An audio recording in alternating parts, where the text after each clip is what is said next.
le poi wana upo ese inadia oh mana o ai le loto ai vai vai lona ti no sao sao ia tao ta eva eva ne yo pe ta te no no fo ile mali o si ya ulo to awane I e toi ma salo salo fua e te tali tono pe ata so so la ima uma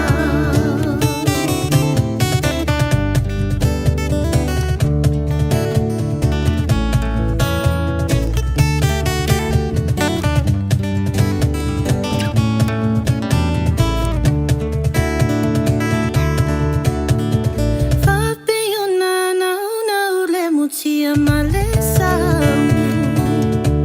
if I been now ya o elo si hawa mi ole anga malu male tau anga fau tu ya lo fa tu malo mama talule tu ina now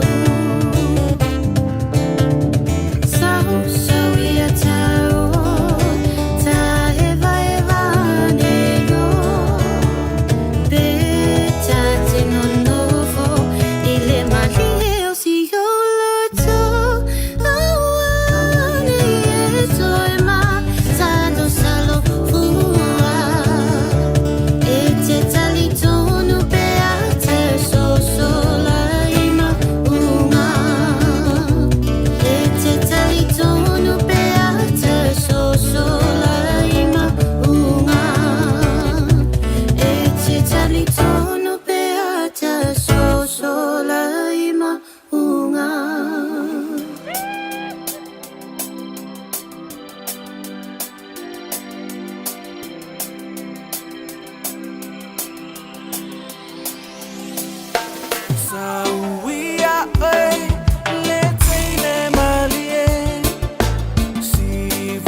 Wana o ilo uanganga o te tau atune ia oe nei te iwa e alu ai le mawhai foi ona o moe ai le mawhai foi ona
Walu ole po atoa e maua sa umoe ilo manatu atu ya oe ua e tu ua u ai ua sili atu se ta silo manatu Afaiolea, afaiolea, ua lavalea, ua lavalea. Afaiua e musu sau se pai mai se upu, ne te wapei ole tasi upu. Moa moa lulu, niu niu pulu, asili ona faa pupu. Nei e tongi le moa, ai ukulo na apa me pei o le tasimu angangana e pasia o le ngata ai pupula nai o na mata e pasia o le ngata ai pupula nai o na mata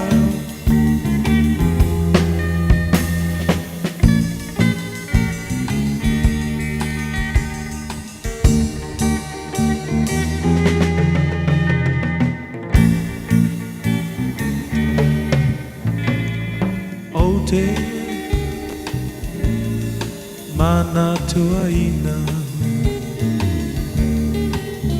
Sa uku ole apai atua e pa amisa misa Ai se ale pongai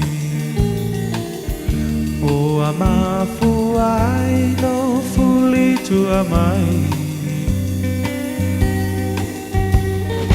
Apai olea Apai olea Ua lavalea Ua lavalea Apai ua e musu Sau se pai mai se upu Ne te wapei ole tasi upu Moa moa lulu Niu niu pulu Asili ona paa pupu Ne e tongi le moa Ai ukulo na apa E mei ole tasimu angangana E pasia Ole ngata Ai pupula nai o na mata E pasia Ole ngata Ai pupula nai o na mata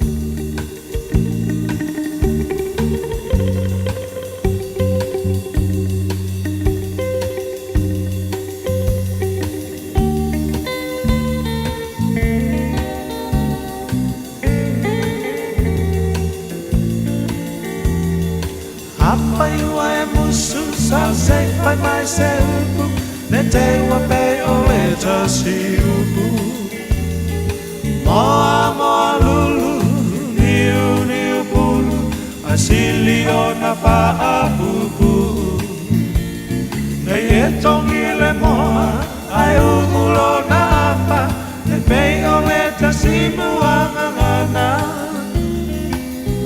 E pasia Ole ngata ai pupula nai o na mata E pasia Ole ngata ai pupula nai o na mata Nā alofa Samoa, If you're on to vote, you'll soon receive an enrolment pack in the mail. Keep an eye out for yours. Your enrolment pack should arrive by 22 August. Open yours and check your details to make sure they're correct. Learn more at vote.nz. Brought to you by the Electoral Commission. Sunga o whenga whakau e lo ka wale fo maunga Max Ila. Seanga uka amilo e o kilangi. Mo koe foi mai lava i o Tara i le Tire World and Auto Limited. Le ai mau aiso skoi ngā meg ma pa uka wale. A ole me Pico City. E ngā le lua lima ka alalwa ia so le kokong. Le Tire World and Auto Limited e te moa i ta wale ma pa utau ngō fia ia New Zealand antoa. Mo fo i se ti mag wheels mo so se i tu ai ngā ta wale ma le telo isi au unanga. Warren of Fitness i le na ole se fulu tala pia i wha i lo i eina e wha afafonga le Radio Samoa i nei wha abitoa. Talia wins quotes, cue cards, maisi. Walau lo le Tire World and Auto Limited i le lua fitu tasi tolu o mo pa uta avale. Po le lua fitu wha tolu lua o mo le fale inisinia. O e tau sa ili sino fuanga le leima saonga le mu a wale tau singa ma le au tau wina o lautama. Ua mawawa noa i la esi a le Our Kids Early Learning Centres i au kilani sauti. O le Our Kids e whaavai anga nu o le Pasifika o se si o manga e sefe mo le whanau. O lo lātou sa ilia fo ini whai aonga Pasifika, mo lātou whale aonga i au kilani i saute, ma Wellingtone. Mo le lesi tala ino lautama, po si talu sanga i senga luenga. Pafso tai, Our Kids, i le ovalu se lau, lua ono lima whātoru fitu. Ovalu se lau, lua ono lima whātoru fitu.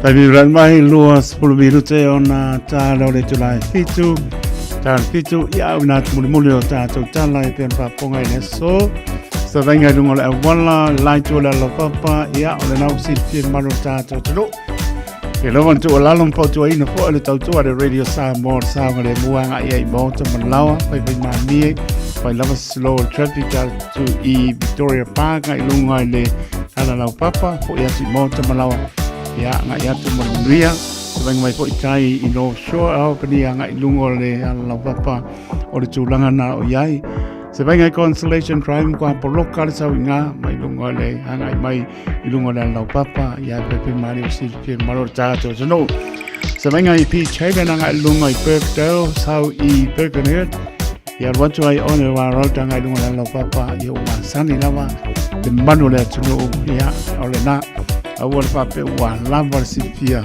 ia ai le lava pa auto terleto le lava I moto malawa o se venga nga I Kolachio nga I Chevos Road Herne Bay Pontombi Road nga I Newton Road pai lava slow traffic aratu I Great North Road I Krailina nga I Western Spring ia te mau foi pon Chevalier la tu nga I Waterview Street o mo slow ale traffic nga Avondale pai wita nga I Rosebank moa I Patiki Road nga I Te to Peninsula ia le na fai slow traffic sa vai I Lincoln Road nga I Henderson Mall Saulunga Glendine Runabout Basi Wai Cometa Cemetery ia la winga tu le atu New Linga nga Avondale le lama pai mani alo tu Tiverton Road Wolverton e te mo fo New Windsor Road I po atu ia Mayora Road ia longo winga o le motorway nga I Nickel Bridge ia o sa vale mulama o sa vai nga taulanga Simon Street Angai Kaiba Bars, New Market, Manuka Road, Meadowbank, GI, Pilverton Road. Ia usi pia maro tato no. Ia manuia na anga ia tole mata lai lunga leala pa tai de to tole pe am ngan venga. I lona anga le mai ia ai tai ia le I loto soifua anga I moto malawa se vai ngai Greenland Runabout longa motorway anga ia I matou. Le mele tau tua tuaire Radio Samoa. O ma kwa slow wala saura traffic pai mania o mai moto malawa ele saunga le mo pasi mai ma ko kar mai io so fu ia I tu vai manurewa o South Moreland kwa ma ngai ala pro le traffic trota Takarini Papakura Pukekoe ia ko pasa fu I tu vai sa venga nai dunga le wala anga lele I tau tai o tau sa e ne foi vai anga le fiafi o le stoffi il fatfitio nga venga lo sfuro augusto lo ono ia se la lei o me nga man pa lo tawai Ia o te pata alofa ato le ato le tātou tunu. Mai lawe maunga maulunga pa ia se o pito i titi tā alofa lava ma nole pale ma nole soifua munia ka pēna fo i tua asina sina tā alofa e o amai mai o ta mana i o tina ia ua tau mai atu le manu lu ma nole ta wivi vi ia i lele ilan fa mano longa e pa iatu ia bau le mano se fo lau mai i tātou le lava u mama i atu ua ngā atu le mapana e ma nole fo lau i tu asin sina le ato le tunu leo whinga ringa stofia le tu alo whano no manoa wasa mo atai au.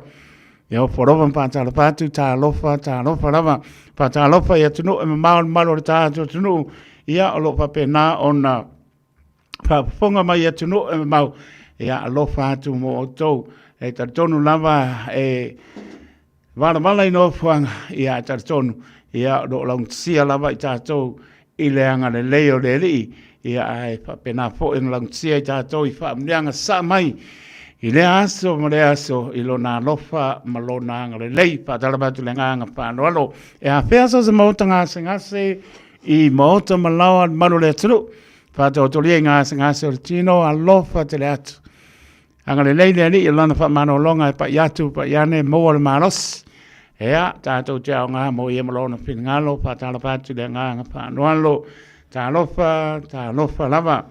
Pata lava foi i la tō tuli pāsalanga, hea le whaingo fie, e o e whaalofe sasi e peo langona, hea tari tonu o lo e langona, le tu umuso le ngang pa i o le li. So hani le nā mō tātou, lo wa fine fo i mai, lo wa tali i fo i mai, wa lava le nā, sana mō iam fo i mai. Ia lo whātu mō tō tuli pāsalanga, wame mai se lau fie fo i mai. Ia tātou woa e leri i pauleo le ala i manu ia lo whātu, whātala whātu, whātala lofa i alo le atunu, tama mteine o a mai, manu ia mai a onga nei aso, pe iai po se mea usa i e po i langona o le tama mteine, ia pe lamano whai atu fo i hainga, tala noa, whaasoa lau tamamano tina, tāna tala i aise mea ua whaane tono ai whaaro vesasi au langona, ia e whengai ma o onga, ia le aso soai, te alu ma le maa lau a venga o sa o loto lau a o onga, o wale nau a matu leo pumoni lau ta mamano tina, yo ina te ustai ma sa vali ei ma le anga i ei, ia lau a o onga, tau tō nāle ngana, pa alo, tu atu e o tō mātua, ia mesere no mantasin soi fua e tō mātua, mola e te au nei ngalo, ngoto lo loto le tama ma tene, e o ina i e matua, ha e manuia o onga, fua e se ngānu wenga lelei. Mana ia whapeo tānia, alu malau pāsa moa, a toa tino tama, manuia o tōlu mna i leanga le lei o le lei. Patalofo ia i la tōlu ngara pia pōringa, pāpō wina tani elu mara ainga, maputa mai o tala, sina leo masion tu atina, lo salia, lo fatina, lo maputa mai Arlen Bay, la mua Wellingtone, lo fa te leatu mo tō u malamba, pai ua misi access wa au ke pole, ka ke pei loa i a ore nā, a pai e te alofa i a u. Alua kuia.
e au e fefe mana ia siva e musika mali e au e fefe se e mai ona tene usumai la pese mali e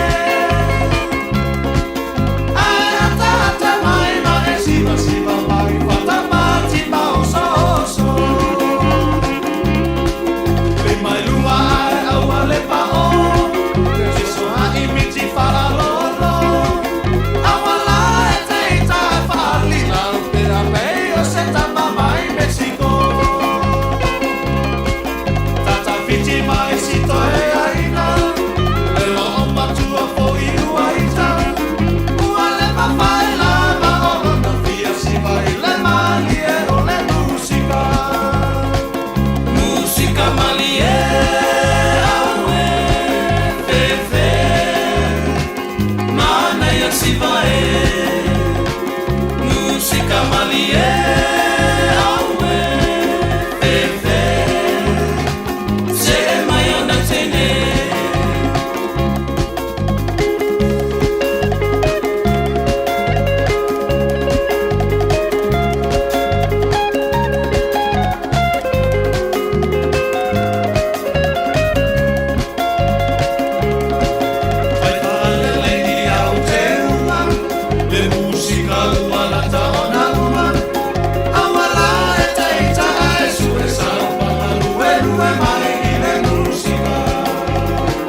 musica mali e au e fefe mana ia siva e musica mali e au e fefe se mai ana tene usumai la pese mali e ai atata mai mai siva mai fata mati mau so ai atata mai mai siva mai fata mati mau so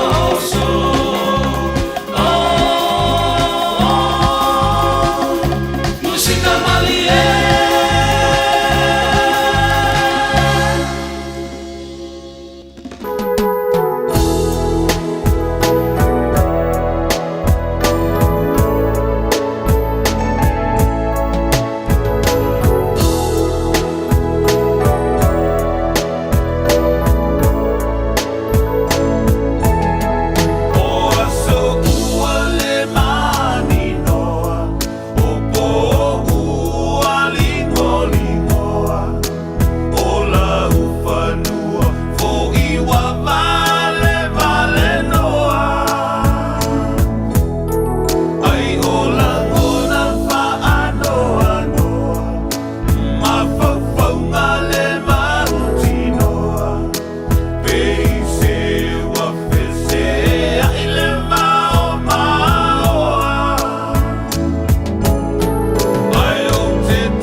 Ua na o le Radio Samoa se furulima iwa toru a mo e tautuaina o e ilaungangana fitu aso le vai aso.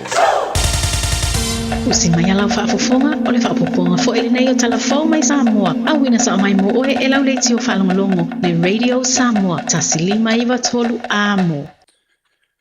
O te whatalo whero tātou o te nō nei fo ia so fau o tātou mafuta ma whero ai o tala mai Samoa.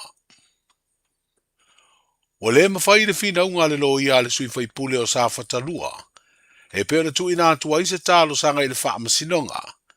E tā ofi le tu ina atu e le itu na wha uruina le tangi tau palota. O se vaenga o ana mautau tō e wha matala atiri ai le au tū. O mōri anga e ono o whainga wha ala tua o lo tua i ai le sui whai pule. Le fionga i atu i afu o tongi pua le toa. O se vaenga o mori mautau tō tusia tolonga taua so o alo si o eli alo whaifo, ma whiri waa i leo o tole a fua mo le tutangi. Sa fina wina i le te tau na whaonga, ona o ni mau whaalongo po hia say evidence. Pei ta ina fina ulelo ia le tu wa whauri nātu le tangi tau palota. Wa na o ni mau e wha matala atiri ai mori anga o whainga wha ala tua. I le tu inātu leo le ta iafe se lauta la inisi o tangata palota. Mai le tau i tupe se fulu miliona, mo le manua o lo ngoto i ngā tei whale o safata, ai sa te le teimina te tau ai, o na tufa lea tau i tupe. O tali ai e le wha amsinonga le wha o ngā o ia mau le tūlanga e peo na wha i loa i le lo ia le tūtangi. Ai o le talia ma le te ena o le pitola au lea le wha amsinonga, i le teime su e ai mau le au te lenga o le tangi tau palota. I le whinaunga lava le sui whaipule ua talia le wha amsinonga, le ave seo se tasi o vaenga o le tangi o lo te talo ai le wha amsinonga, le ua sua tanga aso, ina ia whiriwhiria loa o ia i le tofi whaipule o le itu malo sa whatalua, pe a mai a le wha amsinonga ai wha amaonia morianga. O whaalia le wha amsinonga o lea tūlanga e peona ia le tūla fono whainga palota, e wha asino tonu i se talo sanga e toe whaitau ai, le au whainga o palota pe a whai e whisiringia se sui tau waa, le ese senga i numela o palota na ia maua, po le whisiringia foi o le tūlanga nga waa o ni tangata palota. O le aso luas futasi o le masina fau se temo o leo wha tūlanga i wha amsinonga, e amata vala awai mori mau, o lea tangi mafua mai le palota le titi a safata lua.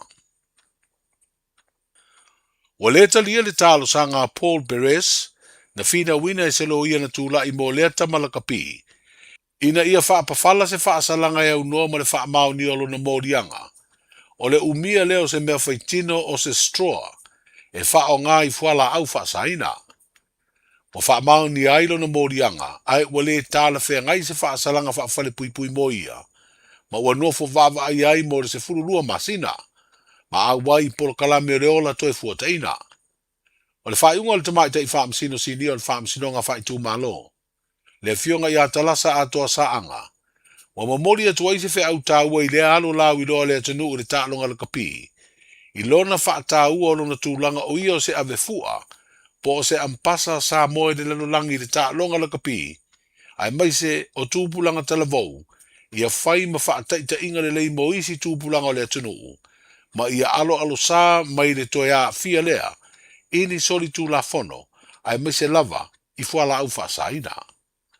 O iuni o le tausanga neisi o sa whainga leo i vainganga, na tau fi ai Paul Perez manisi na moria i soli tū la fono, e feso tai le umio na koti po fuala au wha saina. Wa whaatonu ina ai Paul, ia awai polo kalame le utelevoe le kalesia e whakasai do la tau nuu, ma ia loto lo toi foi, i mafutanga tūpulanga televoe te atuai, i le whao ngā ina o nā koti. E moria lea tamana kapi o lo ta alo i se kalapu i Romania, lea e mai a ia Februari le tausanga fau lana kona karate.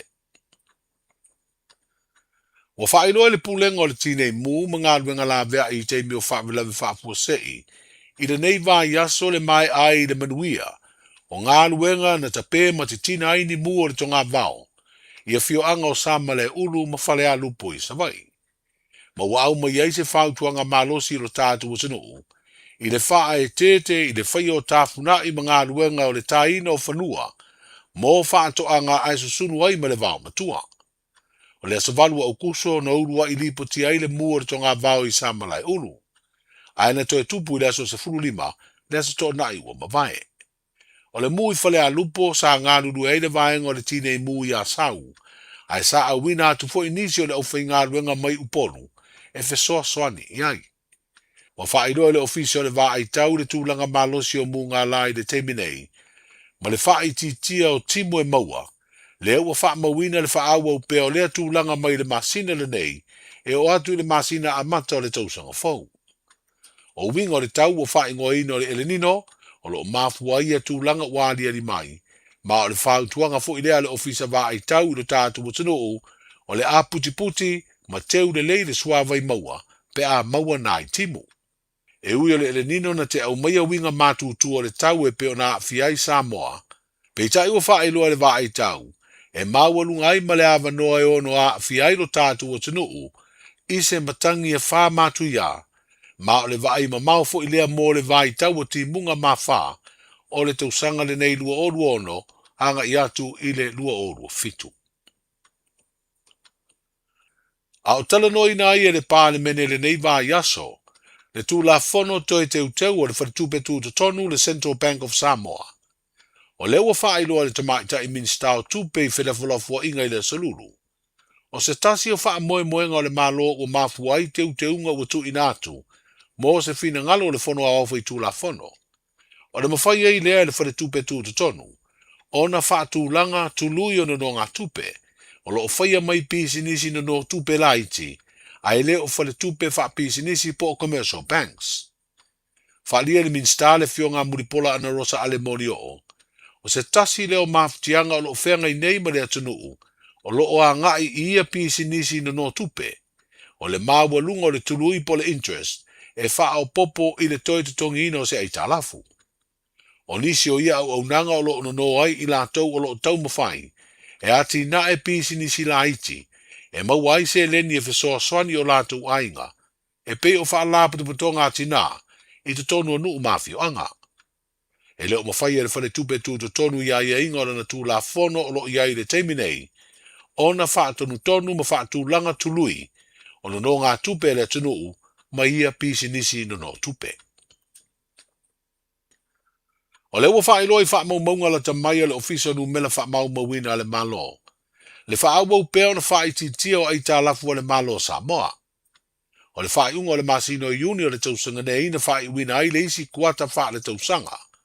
Na wha mawina ai le wha iti tia, i le ono se lau iwa se fulu tesi ma le valu miliona tā la, o ia aita lafu i le au wha inga, e tusa ma le se fulu iwa tesi ma le 5% o le GDP.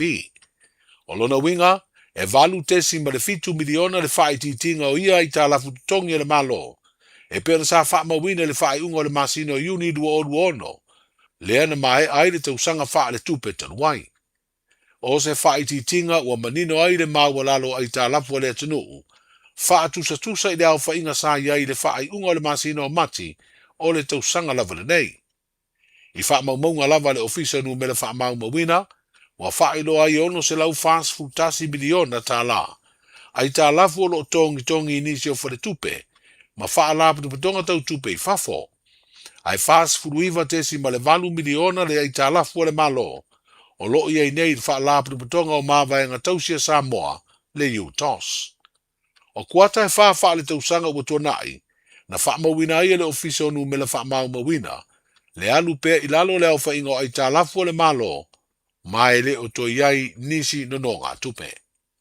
O tala i o le nei aso i le wha atawhiti o le ngā luenga, wheiro i pea, soifua. Pui pui lau a inga i le tau malulu, au e te whaatali. Whaatonu nei loa lau tui ar fulu, a whai ngono li mau tau sanga pe o vatu, pe maua o e singa se tu mau, mai tanga, po maua foiso o alo i singa se tau manawa, e ma whai o na whai e fua lau tui ar fulu. Tanga ia nei le upenga te whailangi. Book myvaccine.health.nz e vave to whaingo fie. Mo whapesili manisi whamtalanga. Really mai le vaccination helpline. O valu se lau, lua valu lua iwa lua ono. O valu se lau, lua valu lua iwa lua ono. Po o le fono. O valu se lau, tolu ono wha valu. O valu se lau, tolu ono wha valu. E siri le poipuia na iloa le tonga fitia. Whai nei loa lau tui ar fulu. Na alo vasa moa. Wa ule nei o kasu ti alu. A wale sui ale ngila ura ule kio. A eva mai ina se fulu lima iwa kolu. A mo. Radio Samoa. Vevela a.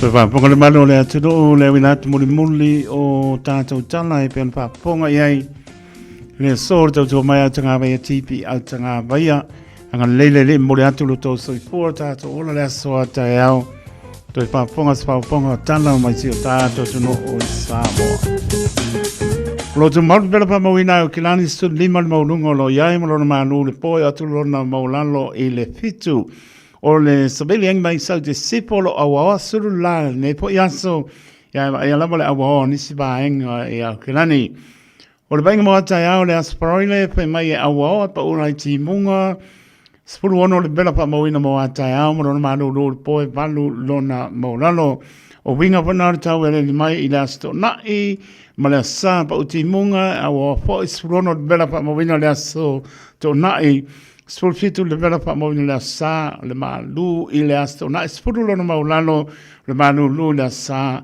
e se fulu fo I lona maulano. Se venga ngata I pale mo la tota pena ia wasi a mai moana ia e. La kala mai pale anga nge sabali bali ia isa nga le mu. Pale tonu tau le so pena mo ia ta e au. Anu watu le sto na e ya sa o tu le song fu. Se ba u kona ia ka mai mamu.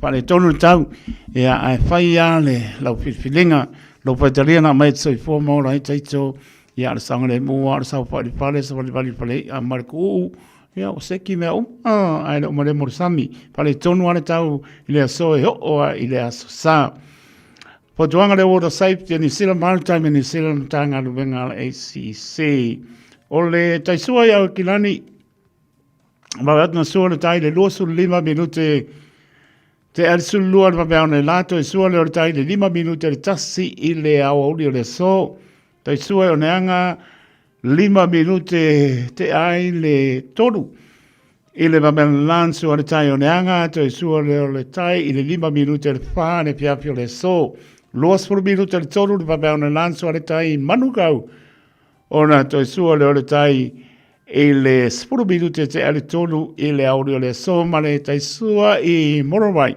lua spuru bar minute te ale lua ile va veona lanso le tai I morovai taisua le tai le lua minute le tolu ile audio le so padalo si tato no Samoa e da tono lo mansua per talo tato bana bana pe lo I tar sanga ia tatono lo matango fila o to fa fonga le tautua le tasi ono tesi mane tasi fa mo ia patalo pato le tautua le Radio Samoa ia toro nei ma beto lo pauti munga a wa pa so la tole tunu le bela pa mawina mai si o tato tunu Samoa lo so va no maulonga lo malu le pia pi lua sulema se venga I apnova to a lo pa penana pa una ti munga le mapa lo a wa pa so la to e o mai a pa ni o mana I sulu lawa ma tu lungo le wana ya o matua ma mafare traffic sa lungo le la papa pe ma nie e uma I moto malawa lo saunga le mo o se ba imbre nai pe plenty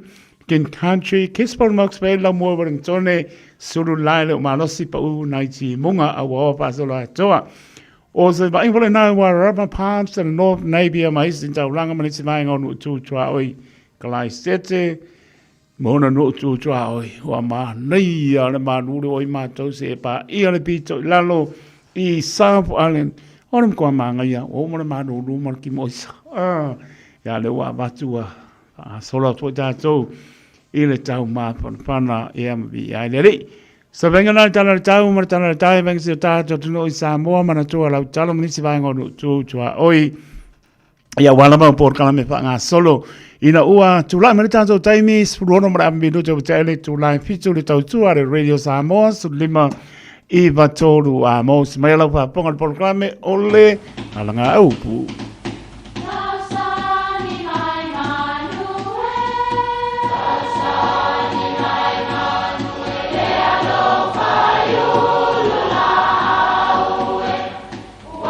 E o whanga manu i ululu o la au, awa e whawhanga I funga o la au. A o le tangata e whawhanga I upu matala. O le mawhileo o alanga upu mamuanga ngana Samoa maona whaapongai e a fua I lona sio mianga. O lona lea sao I le whaatufunganga o le iloa whaale aso mai le tautua se ia o ina pule. O alanga upu mamuanga ngana ua lanto mamanuina le tō whamanino a Samoa mana tua foi e tāo fitau muli le atunu. Vea ai le ipula. O le upu nei whai I isi fuala au e mawhai ona whabena fuala au aina ia po isi foi tau mawhai masani e le atunu. E iei le teimi nei a e sila I le tele o whai papalangi ua sauri teimi nei. E ia whai e te vai atu o lae whaaluaina lanu sama ua pula ma lanu mea mata lava isi vaenga. A ua iei le vea lonuinga o le tongi fo I le pa o le whai. Vea ai le ipula.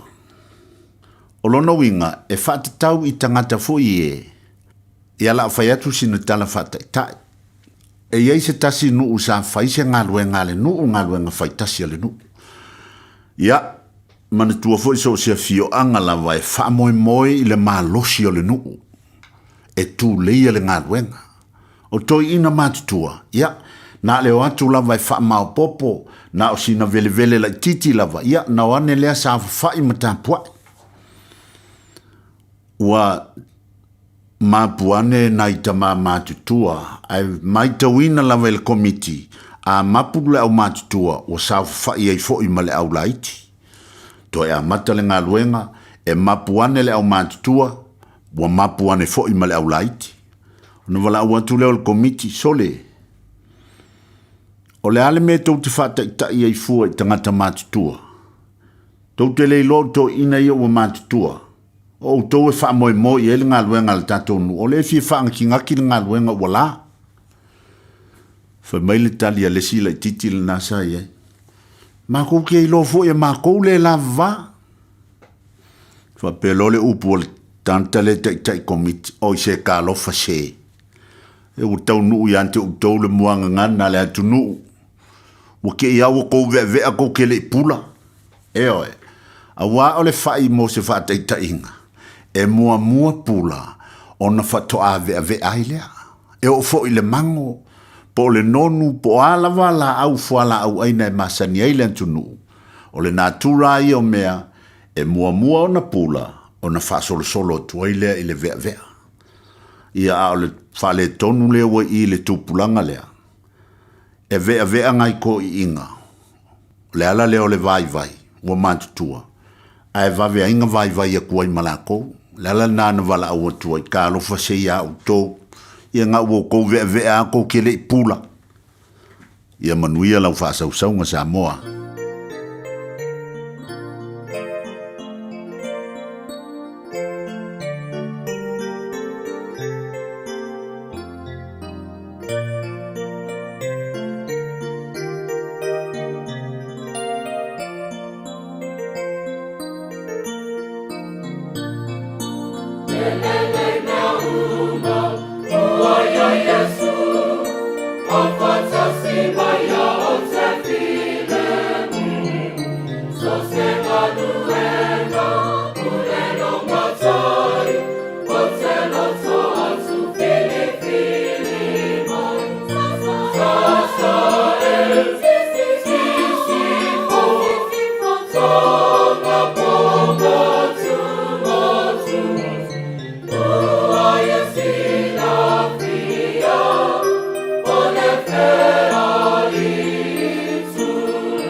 Oni e tutupu, o me awa.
Ele lei me uma waya isu apa tasimai tato te fifi le mo.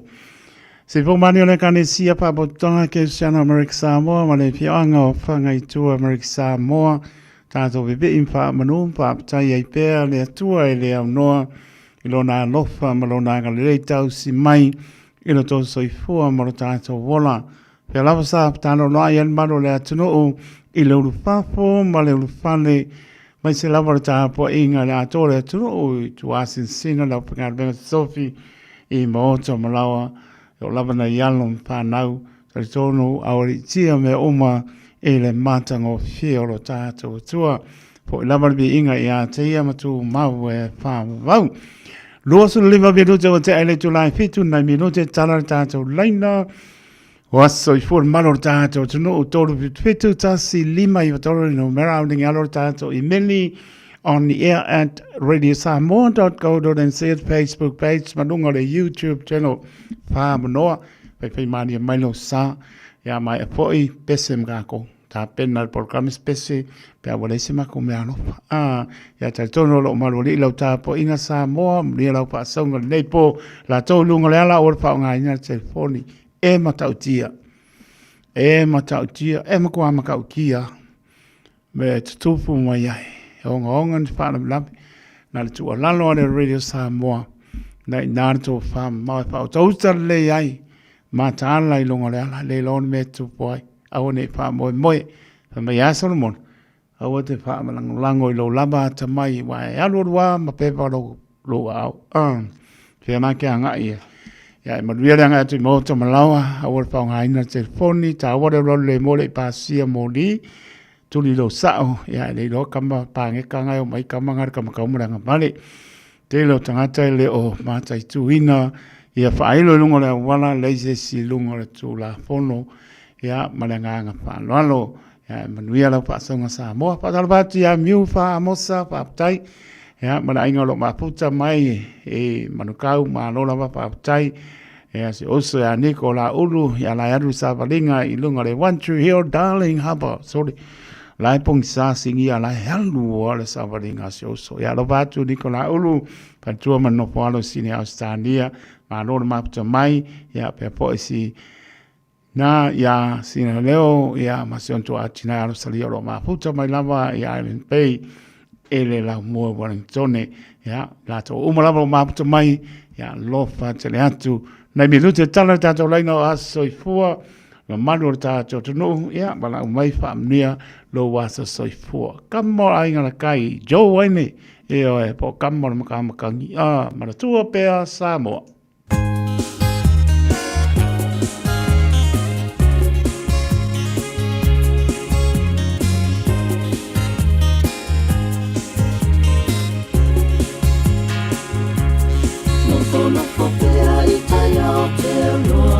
Masio uloto fa anoa e a uma ai atu isia Samoa ulenga ua fa solo atoa le fa vai fo I ua tau le noa ai ona ua e tamao ai nga ile oa tumua pule ai nga mana tawa tanga ile sami ua so ole masa toe liu le fa au tanga ta ia ola vale fia ole ia so fa inga tale so I fuanga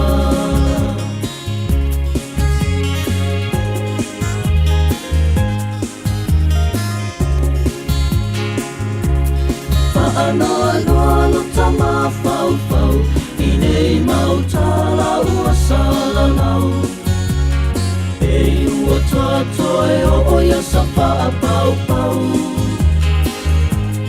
O le malo mo tangata lau tele O tangata po I le pale mene E lango mai lo tatou sai fau tele Mua pule a ina mana tawa sabiu so o le vasa. Toe liu le whaautanga, tangata ia o la male fia fia. O nei a soa whainga tale soi puanga.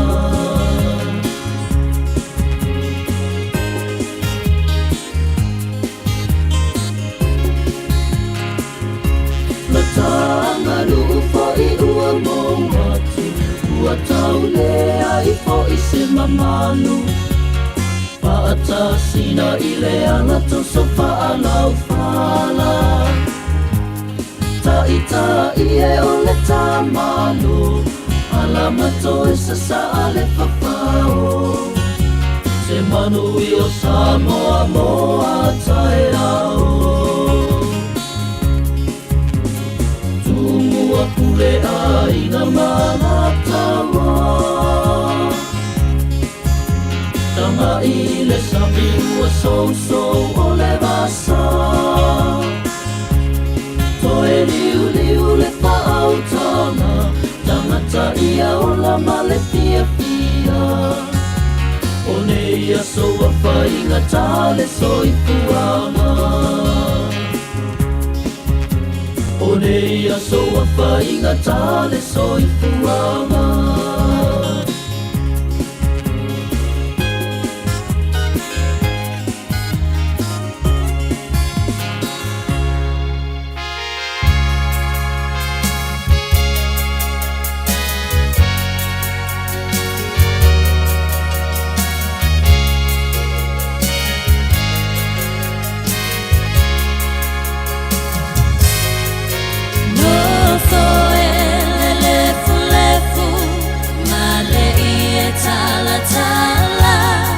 Matangi tu iwa anoanga Talo faile kovana o America Samoa Tawese sunia uamia Ofa amai senga Fale tua ya ona sai mafa tua eu ina ona mata fetoto ala lelofa a ole otilo tato wiuma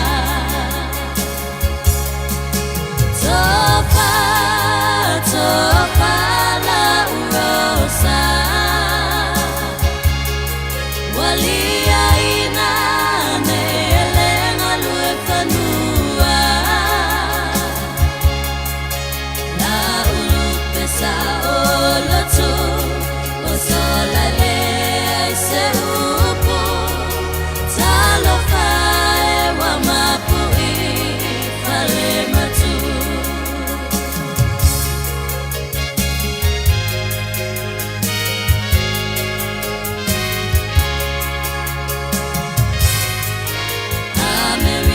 Samoa, wamotu si alawa soa, waleilo aona foli na maaya. Atalo si ia ose aba, aetoto onata, yetupu a eseto esui tulanga.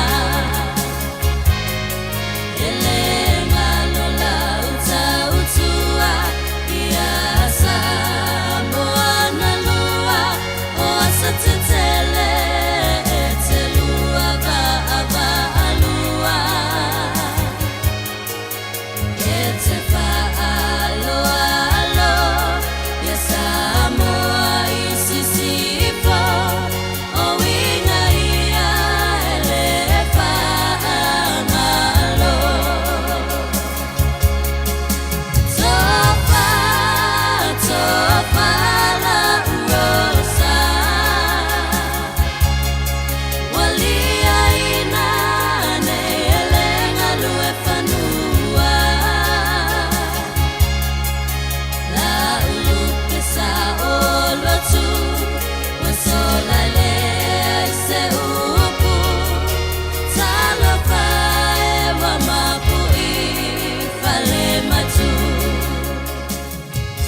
Talofa Samoa wa ule nei o kasputi alu a wale suia lingila ula ule kio a eva mai ina se fudu lima iva kolu a mo Radio Samoa Vevela a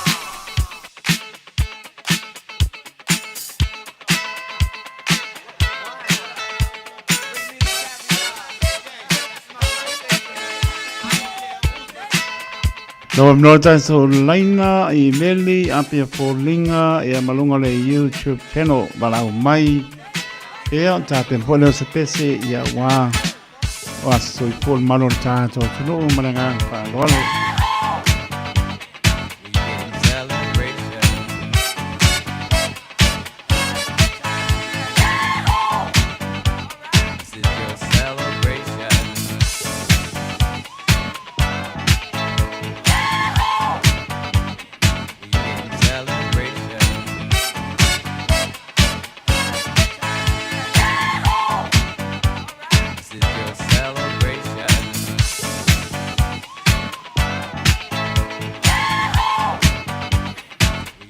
So Emily, happy 8th birthday to Issei Crichton from your mom and your dad, brother Nico, and your grandmothers, Maria, Chele, Lo Waso, Whanau.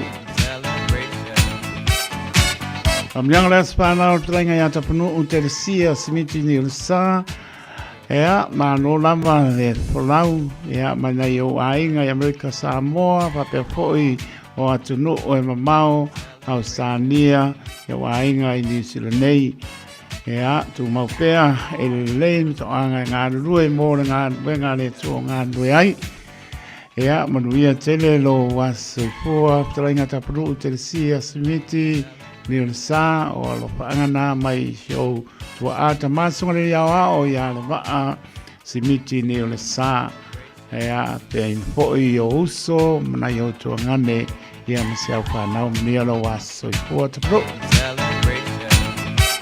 na mlo tato laina mo le fasu se kone o I torsu se kone mi oi e lo le awhai tu la le torsu se kone le ngai le mawar mi e makau kia Pamianga le aso soifua le talenga ya bye ma le malo Isaac Paulo ya malo lava le onsai te au mga nwenga o tiu bala awai le li inga nuela o talenga bye ma le malo le pale so sute maise o whaiporo ngā nue tono le kanisia anga lele li to pa wopo nisi tausanga sele o lo soifua lo anga mana i o mātua pasa se Pilianos Paulo ma le so tua a tina ya soe ya mese na yo wainga o uso na yo tua pa pine ya ai pasi di sidi ai lau pele tainga ya le ba Elizabeth Taito Paulo ya na yo wano tini Victoria Oma and Cyprian but we are tele lo was so for bye malo Isaac Paulo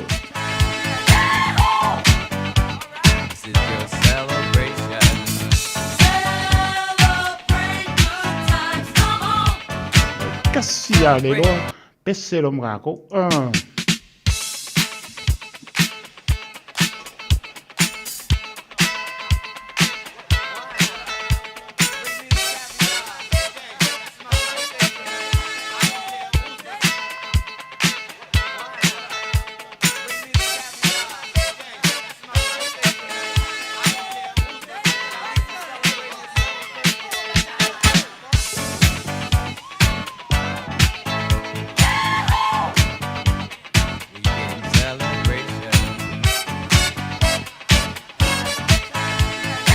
Ia ua mai a mea le pātau waa o le au ona e whai mawhonga leo le pōrenga le Radio Samoa.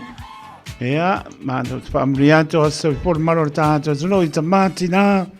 O uso matua whāpensi alama nei whanaweti o tau uman whaamri ato wa sau pōre le so. Ia ngana lei le li. Toi whapopo nisi tau sanga stele sau pōre mō nai tātou manatua pēr. Ia mea pe tātou e whai alona pe ngalo. Manuia tele tō wa seifua, happy birthday to you. O seifua mari Oswald. Felice Mikaele. Whamangalo mai ito wale se me alofa. Luas por virute ona tale o le tula varu panga solo tato por fanse pai e lava le tula ingle me foi dia o le ase topi luas pulu au kuso lua oru ono e umar tato por klame talo mo e pea tale tula varu sa loma metro taru sanga ponti pulu tiu atoa joy atu loto Robertson mispati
Sai vidio le mais ruoro mirute o na tā leo le tulai walu nisi o tātou pā silanga o tau numai leo pisa ma le nganga pā loalo.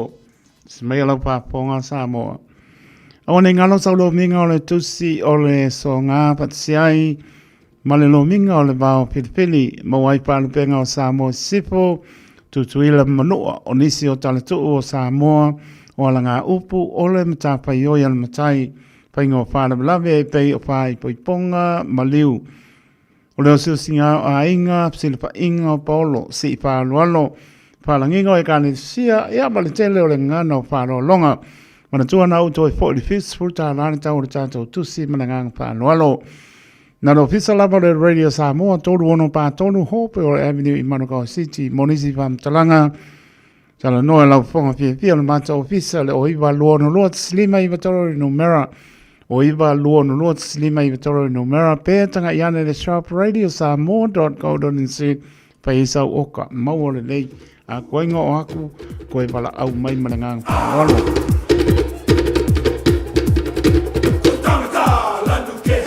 Team No Excuse Sumba, ua sau lamba le malu lu i oe o umar malu lu.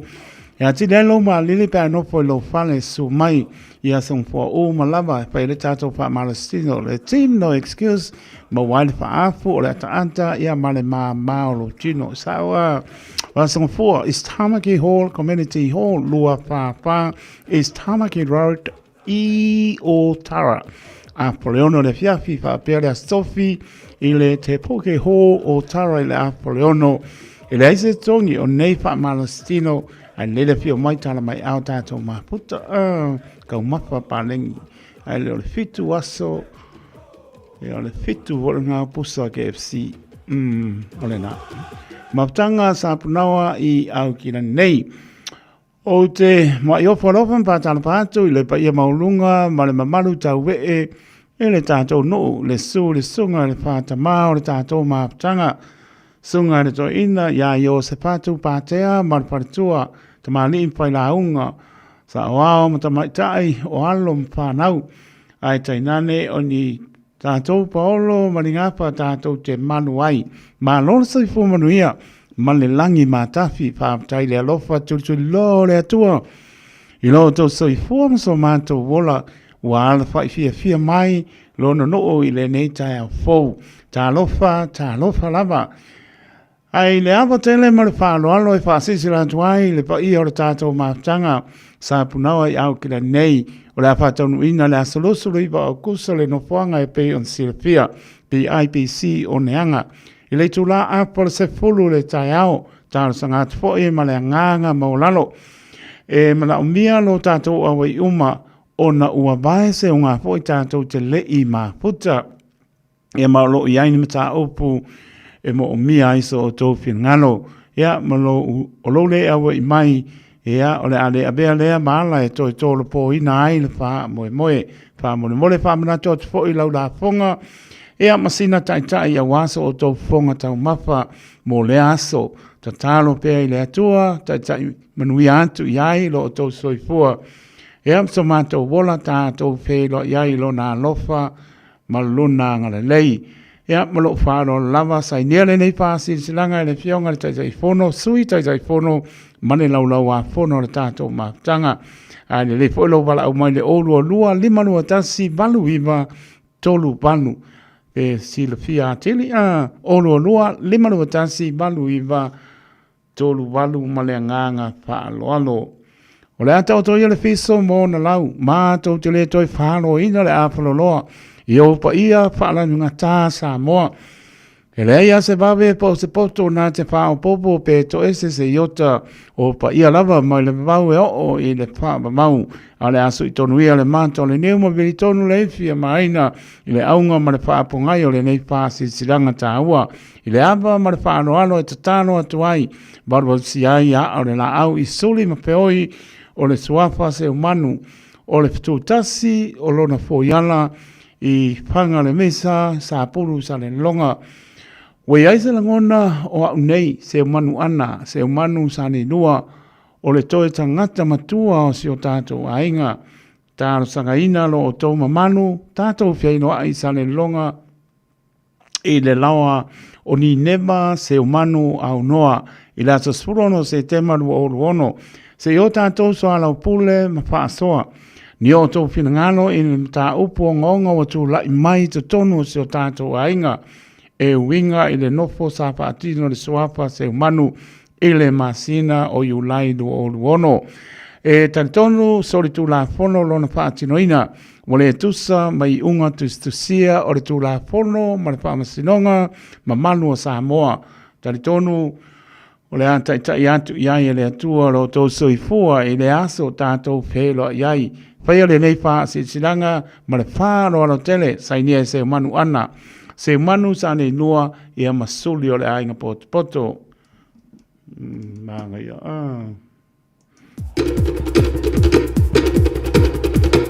ainga sa se manu i le ama ma le whāro alo ua talo atuai se whelo inga o le tātou ainga Fia whataruina i le masina o se tema, spuruono, lua oru ono, o le nei whailo a inga o le apaya le maoto sia le ataua Ioane, halo ni neva, se umanu, whaau, mua pele ama i sa pulu sa le longa, tale tonu o le apa o tangia mai.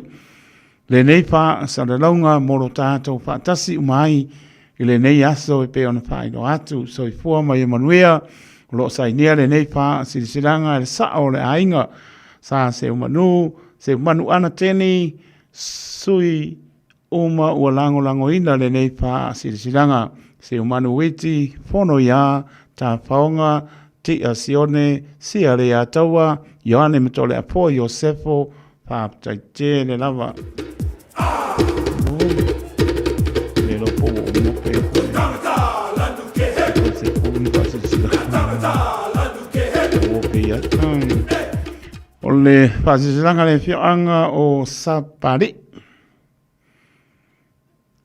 O le whasisilanga i le awa ma le whanoalo mo tama whanau uma o le whioanga o Sapari. O lalampapa au iau kilani ma o te oro nei le paia la malea a wā su o le tapa au whasina. Le sunga i le mali e toa na whaalongo i ai Samoa o le paia la malea a wā usoli Susuto o a le sao na lua, le mamanu i ngoa matua, a wā mango mani siwhanua, ma upu ia te oe sa pānii. Ua whia whamanatu atu, la tātou lotu whamanatu, o le tai au fō e whaia le asangafua. Lotu wha o kusa lua o ruono, i le manu manu le ekale sia i manu kau, PIBC, Malaya Patunga Titi, Balu Spuru Wiley Road, i Pāpatoitoe. Taimi a mata mō le silfia o le whai le apiafi e le o le whai le mabe alfa mo le mole whai le apiafi. Wha manatu atu la tātou tau langa e pei o le masani ai wha mo le mole ia tau au mai. Ia sina pleite nā le ainga mō sa tātou wha marastino pe a mai e le sauninga. Alo pangia e le atua le wha mo e mori atu iailo tau soifua e amso mātou wola tātou whelo iai i le manuia ma le whaaro tele o tai fono ma le lau. So le lai au mai ama ko. E umā ke le iam le whale.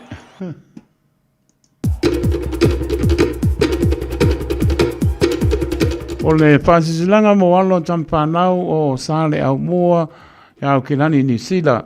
Whasisilatu i alo tampānau umo le nei nuu sale au mua lo alalam papa au i tapa i fio au kilani ni sila. O le awhaia le tātou fontanga le luosu lua au kuso to atusi numero valu au a stredi o tau.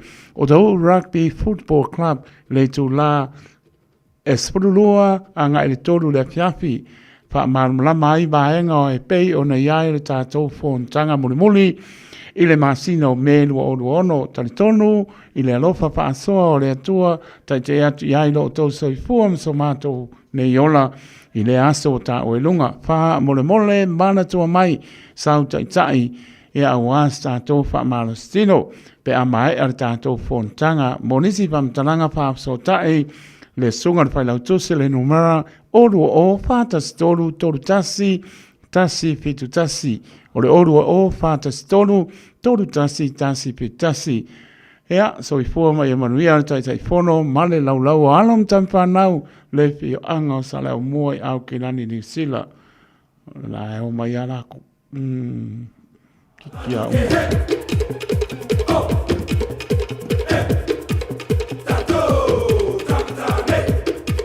Pātuna watsa mo e lau whaasa songa. Ai whaasin tonu le nei whaasi se langa i tama whanau se o mātou nuu. Fusi sa ro whata i au kirani paolo mangawha whaapea le au fuesina e au wane tala leipa ia le mamalu o le tātou nuu.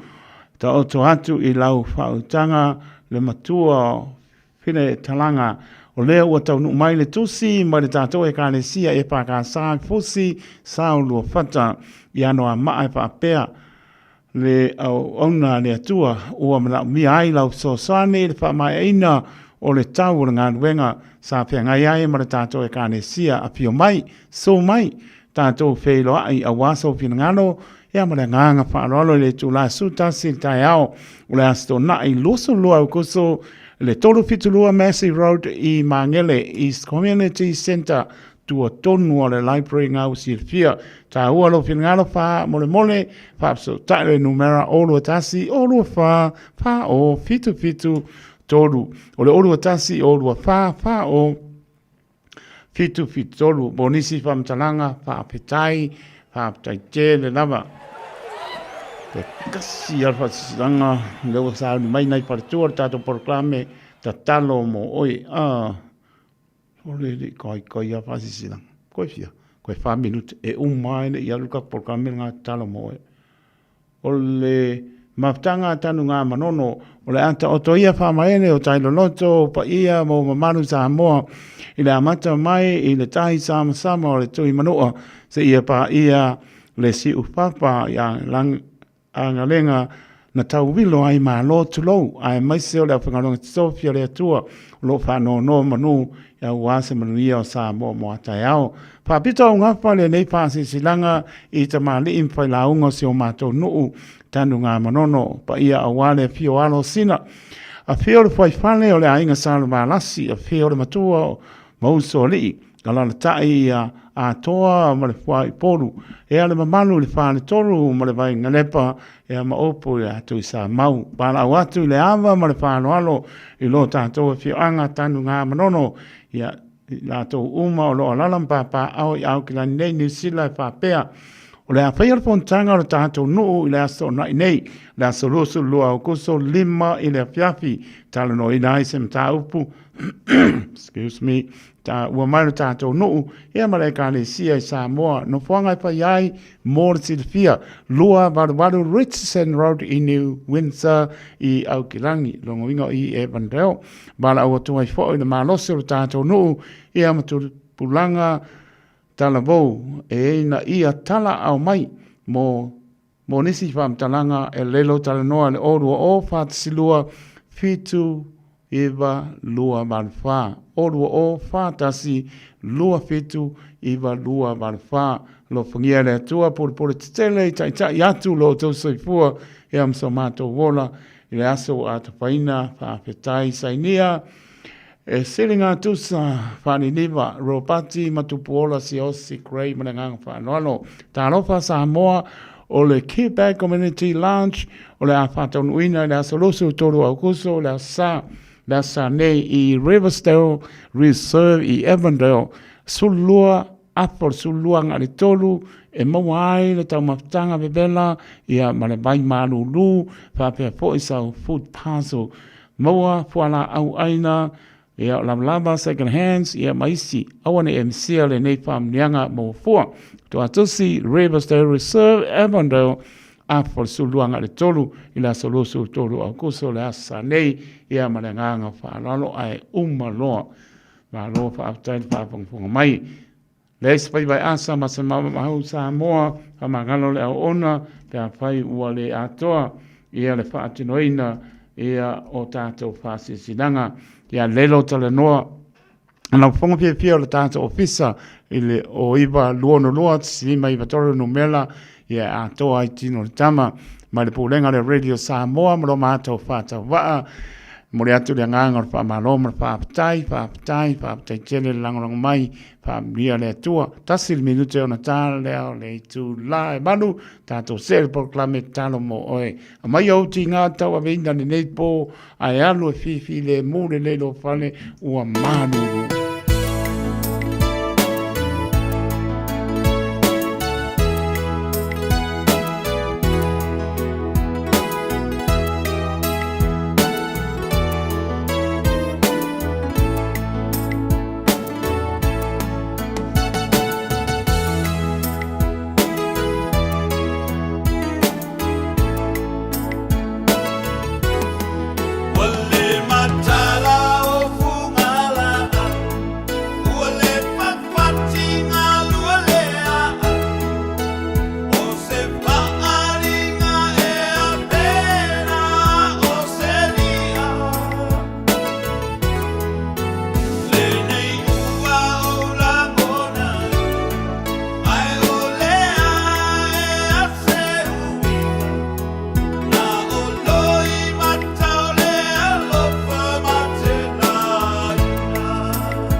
Ratu asua pele se me ka ele o le taiwi ma le tai ele whatalia le tangata ko kako pesenga pe aka asu luanga ki o le wata silmi no te wate ale tu la manu sa mole tunu pele se mai ala pa ponga le tato proclame te talo mo oe le wata se mai le parto ya sa lome metro pa pe foi tan sanga ponti politiu a toa parto ya tu loto Robertson Miss Party te talo mo oe.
tonu mafaamaoni oe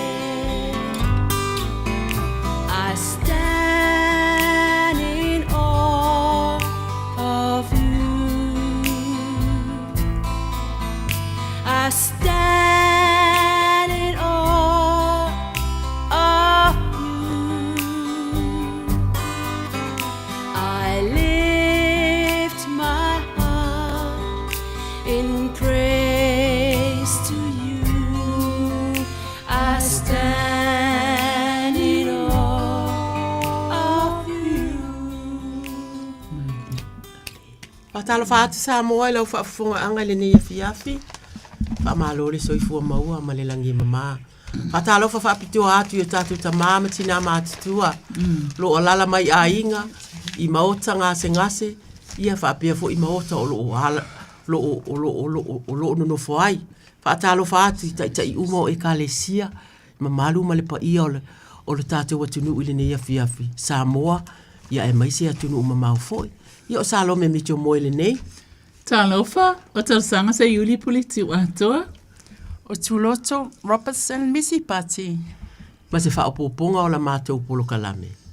O le tatalo mo oe. Hallelujah. Thank you, Lord.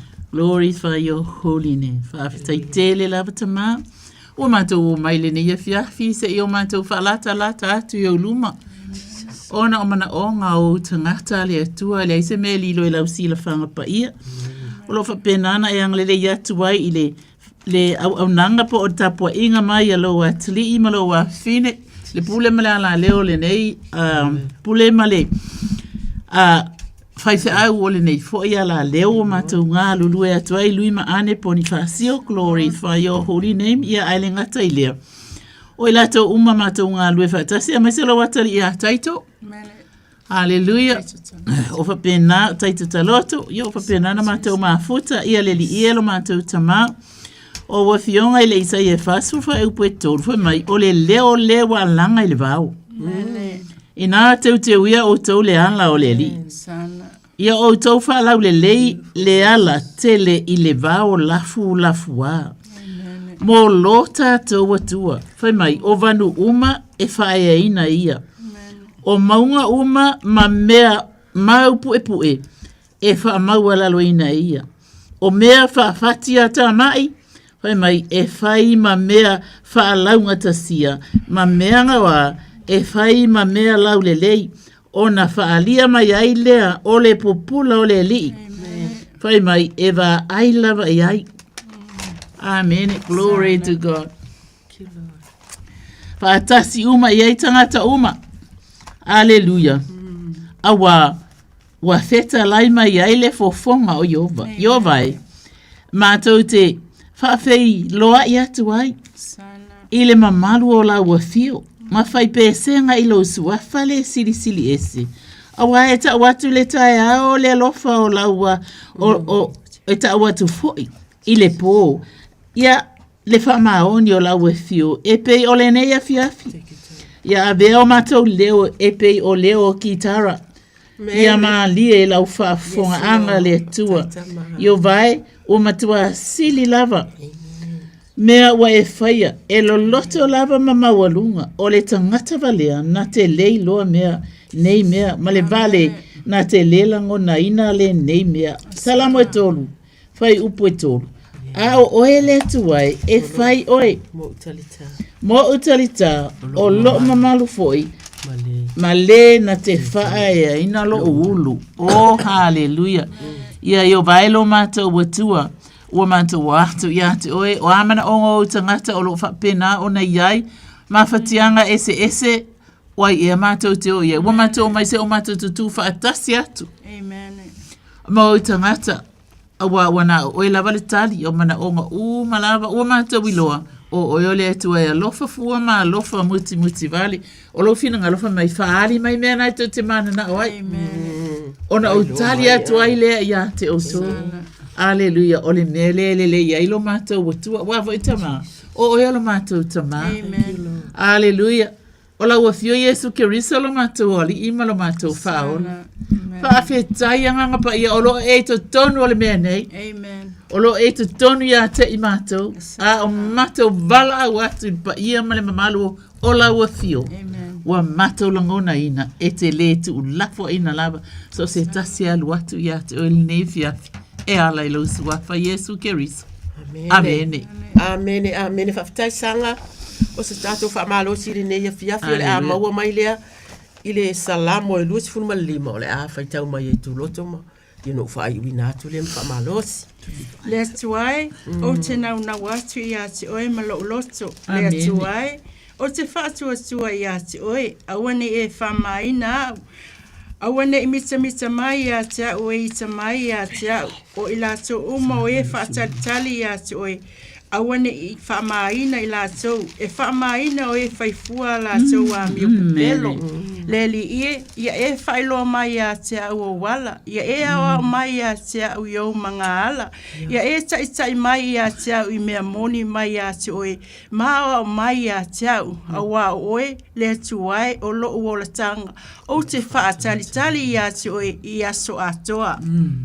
Salome. Ia. Leli ia e mana tua lo walofa muti vale malo wanga lelei. A wataru mai le vavau lava ia.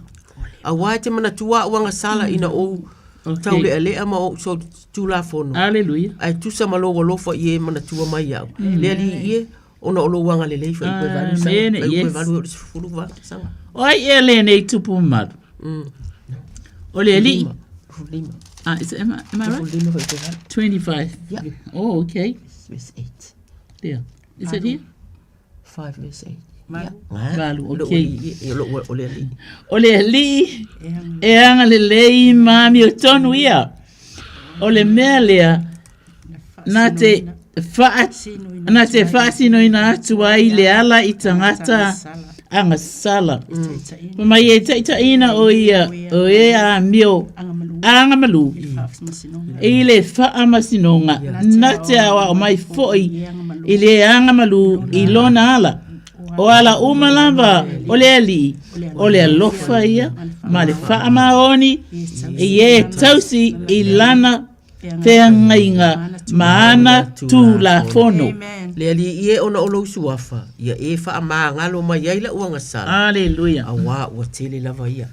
O la tatou wha maa losi. O sa tatou wha maa losi le neia fiafi. Lea ua whaita watu le. Ta upule e lusi furu lima o le salamo. O le salamo o ta vita. Whai mai ilo watu wae o te wha atua tua ia te oe. Aua ne e wha maa ina au. Aua ne Awane e whaamaina au. Awane imita mai ia te au. O e waita mai ia te au. O le nei taimi. I le nei taimi ua tātou e whaamata au alwhai upulea. Lo o tuae. Awane e whaamaina mai ia te au. Awane imita mai ia te au. O e ita mai ia te au. Tā vita o te tangata i tangia yaso ia. Ili tala anga o le tusipa ia. Ia o le tele le nao na fili. Ia o tātou ngolanga o lo tātou iai foi. E ia tātou fili. Wale te apolo ia e mo ia le moe. Ia o le atua mamana. O le atua i sila i mea uma. I le nei taimi, tātou mawhau. I isi tangata o lo whaatalitari i le atua. E tali mai ia lātou tatalo. Amen. Pe ia o tātou o nei o le a mātou talia ni wala au mai. E tatalo mō lātou a o isi. O loo whaataritali i te talo po o le vai aso wa tea pe a. E tali mai e lato tita. E lena o tātou, amene, o e o loo maua i ngase o le tino, e o loo langona le vai, le lava le malosi, e o loo nofo to atasi, ai le i maua se tali mai o lato i te talo. Tonu wa langona le popole, wa whaapea ane panga lea, wa whaamaina ita, whaapea la ta wo la ta wo lo ta ainga ia le pungo se itali mai fo la e va ai le va ainga le atangata tato ma fo au na le atua o tato tai e kalesia o lo va ia le fola ina o afionga le atua o le tatalo o mea alofa o uma la tote la te taina. O lai whaatari e le taimi e la ngona ai. Anganga pa ia, pa i mai, pa i atu, pa i ane asanga. Atu loto. I le va ai atu. Awa e maua fo ilo lato malosi i le va ai atu. Olo ola mai le e kalesia. Olo o vivi i atonu. Ia o lai tari ta talo vi ia le atua. Tatou mafau fau whaapena. I le mele o le awane i whaamaina i lato. E whaapena fo i la i mea o lo tātou whaalongo ai. I nā isi tangata ma mea o le ma o lātou soifuanga o le whaaleanganga ua vai. Ua vai le whaaleanganga. Au wā aise a. Glory to God. Jesus. O le whaamoe le tatalo. I ne i te i ua nā o le tatalo lava lea ta te whaatali i ai. A ua ngalo ai ata ita isi mea i ata te whaia pea lava. o le alofa, o le whaitau ana fionga, o le whaamangalo atu pea. O le fōa I pea pea tū loto, ma mea I fōa I vai aso uma, pea o le winga, ua turi matai loa ia ta ita le mea leo le whaatali I le atua. A ua ngalo isi mea, ua ngalo mea na tupu le vai aso leo, na amai le atua. Pei ole whaamalosi la ma tātou I o tātou loto ma la tātou mawhauwhau. E lei u vale tātou whaamalosi atu I nai tangata ia. Whaamalosi le tasi. Se e lei u vale. E lei u vale le tātou whaatari tu loto. Se I whaitau mai ale Ioanes 5 whai upe 5. E lei u vale le tātou whaatari tari I le atua. Olona fina ngalo lea ia tātou whaatalitari. A wai ai le mea te tau na tātou whaia a whaatalitari. Lea o tātou, lea o whaia tuai. Whai pui fia. Whai pui 5 whaamole mole. Ia, a whai tau. Ia. O a unei o le vine, o la o tou, o le tau mau ia te au, mau ia te ia, o ia lava e fua tele mai. A wai le mawhai o tou o na whai o se mea tasi, pe a u le iai. Amen. Amen. Ole au ngā la lea. O le vine, o ia o le vine o tātou o la, mana tua la, e iai le tātou mawhutanga a sala. Tu loto. Le tātou mawhutanga wāwalalata lea ma lea tua e te pese ai, e te tangi ai, e te anapongi ai, e te fia ai, e te oli ai, lei ma sesi a mea o mea le lei uma. O le mea la lea I a mātou, I mātou tala noanga, o le whaunga lea o le wāwalalata ma lea tua. Ale malosi le wāwalalata, o tapuni nei o le nofo mantua, le nofo le mea lilo, o iai le siri esi. E mau o ia le paolo, o le e ona le malosi umalava. O inata te sola ai, te nofo ai. Mātou nei o e nofo to tasi, wana o mātou. Te leo mātou taimi, vai lau tala tulau, e leo se fola anga, tulau sa mo o lo ungutu male, tulau lava, a le winga lau tala. Ala e tele taimi e no nofo ai le mea lilo lea. A leo le kosi o le telefoni, kosi le telefoni. A o mea I o lai tala noa le li, e talo whae a sanga. Talo whai a sanga penala na appointment. Talo whai a turoto po a mai mea lai fuafua a inga. Talo whai se o whanau. Le tama lea matua whainga tate. Mea wha penala le winga na. Talo whai a teito penala mai le la unga o le asasa. Mea wha penala. A o lui ma anema le e ka le sia ma le wha moe wha foenga o nei mea o le atu. Mea la popo o le atu tupu mai o fono tanga. Mea wha penala pe o le winga le nao. Le winga le nao la utala. E tele mea e tau te maanga whangafa iai. A le ai se mea e te look forward iai le ali. A le ai se mea te look forward. O lona winga, e lai te lelo ta le malama. I le mata utia o le nei atua e tātou te tāpua iai. O le atua o le langi, o le atua o le lalolangi, o le atua na whai langi. Mana tua fo i le amatanga o le fuafuanga. Na whamai na so ona nunumi mea. So ona nunumi mea uma. Ai whamai sa le vai o le the creation. Ma le taimina le vai atu. O so ona nunumi mea pongi sa. O le whamai ona whaapea mai lo leo le ali. Ona whamai leo le ali. Let there be light. Iai le malama. Ona whai leo le malama. Whamai o sila atu o ia ele lei. Sila atu ele lei o le malama la lea. Ia o le aso mua le na ele o le fofuanga le o te adu. E sina whaata ita inga. O le winga la utala. Tele mea whaapea e whaofo ai oi. E whaapea na fo i ona e ofo ma e whaataritari le mu tama e whaafetai o lea whaatani e alu ia paulo. E alu ia paulo mana la unga. E alu ia ta vita ma me la fila fiai. Ai sao lava o ia o le winga le naula. O si amato whaamalosi vai le nei. Mato whaamalosi malosi. I le nei a fiafi mo o tau. Ina ia tātou loa o le vine le atua. A ia tātou ngā lulue whaatasi. Tātou manatua nai tanga. Elena o tātou. E to a tele lava o loo whaatalitari I le atua. Ai, o sa tātou sao. ia tātou manatua fo isi o lo Amen. whaatalitari le atua. Ia e ua upo sina tina po se tamai le e kalesia o e savali atu I fafo i le falesa po atala po a. Ia te alua whapea talo whai o la te talo mole mele o te whaalongo atua. Ia isi o latou wha moe moe. Ia masi tamala le o le lei mai le pupula da ta wha ai atu po ise me o wha anoa noa ai. I le vai le lau tele ma le tele o le atua. Le alai whaapea ai e o I taimi e whaapea ua tuai o na tali mai o le atua. A le iai mea i e whawhanga ai le whaatali lea. Amen. Wha le alofa o le atua e lau tele ma lau tele anyway. O sa tātou wha malo si le nai le lea fiafi. Tātou manatua a tātou wha ai atu le malo. Ia o le alata lata mai le pālota tālo whae. Tālo whae ua lewa na ngā lulue. A e le o whaamalia ina. E le o whaamalia ina le atunu. E le o whaamalia ina le sipati ma le sipati. Ia ta ilo ia te oe nai te whaafonga mai po whaamalia ina. Oe a le winga le nao lau tala. Alu iai lo wanganga tālo whae. Pa ia tu pa ia ne ta mā. Whaatu lai mai. Ave iai le whaamoe moe o ia o wala awina mo le nei taimi. Ia fai ia o iuma ia le lei ti ute. Ia o le tātou te o toi whai tau ina le fai upunana fai tau tu le li ie o te whaanau na watu ia te oe malo ulotu. Lo ua tu wae o te whaatua tua ia te oe. Aua ne I wha mai na au. Aua ne I mita mai ia te au. O e ita mai ia te au. I le suafa o Yesu. Amene ma amene. Samoae ia. O le tātou wha malo si na lea o te tala. Mai ia tātou laila. Aleluia. Oa, ia. Talofa. Ia le tua sauno mai.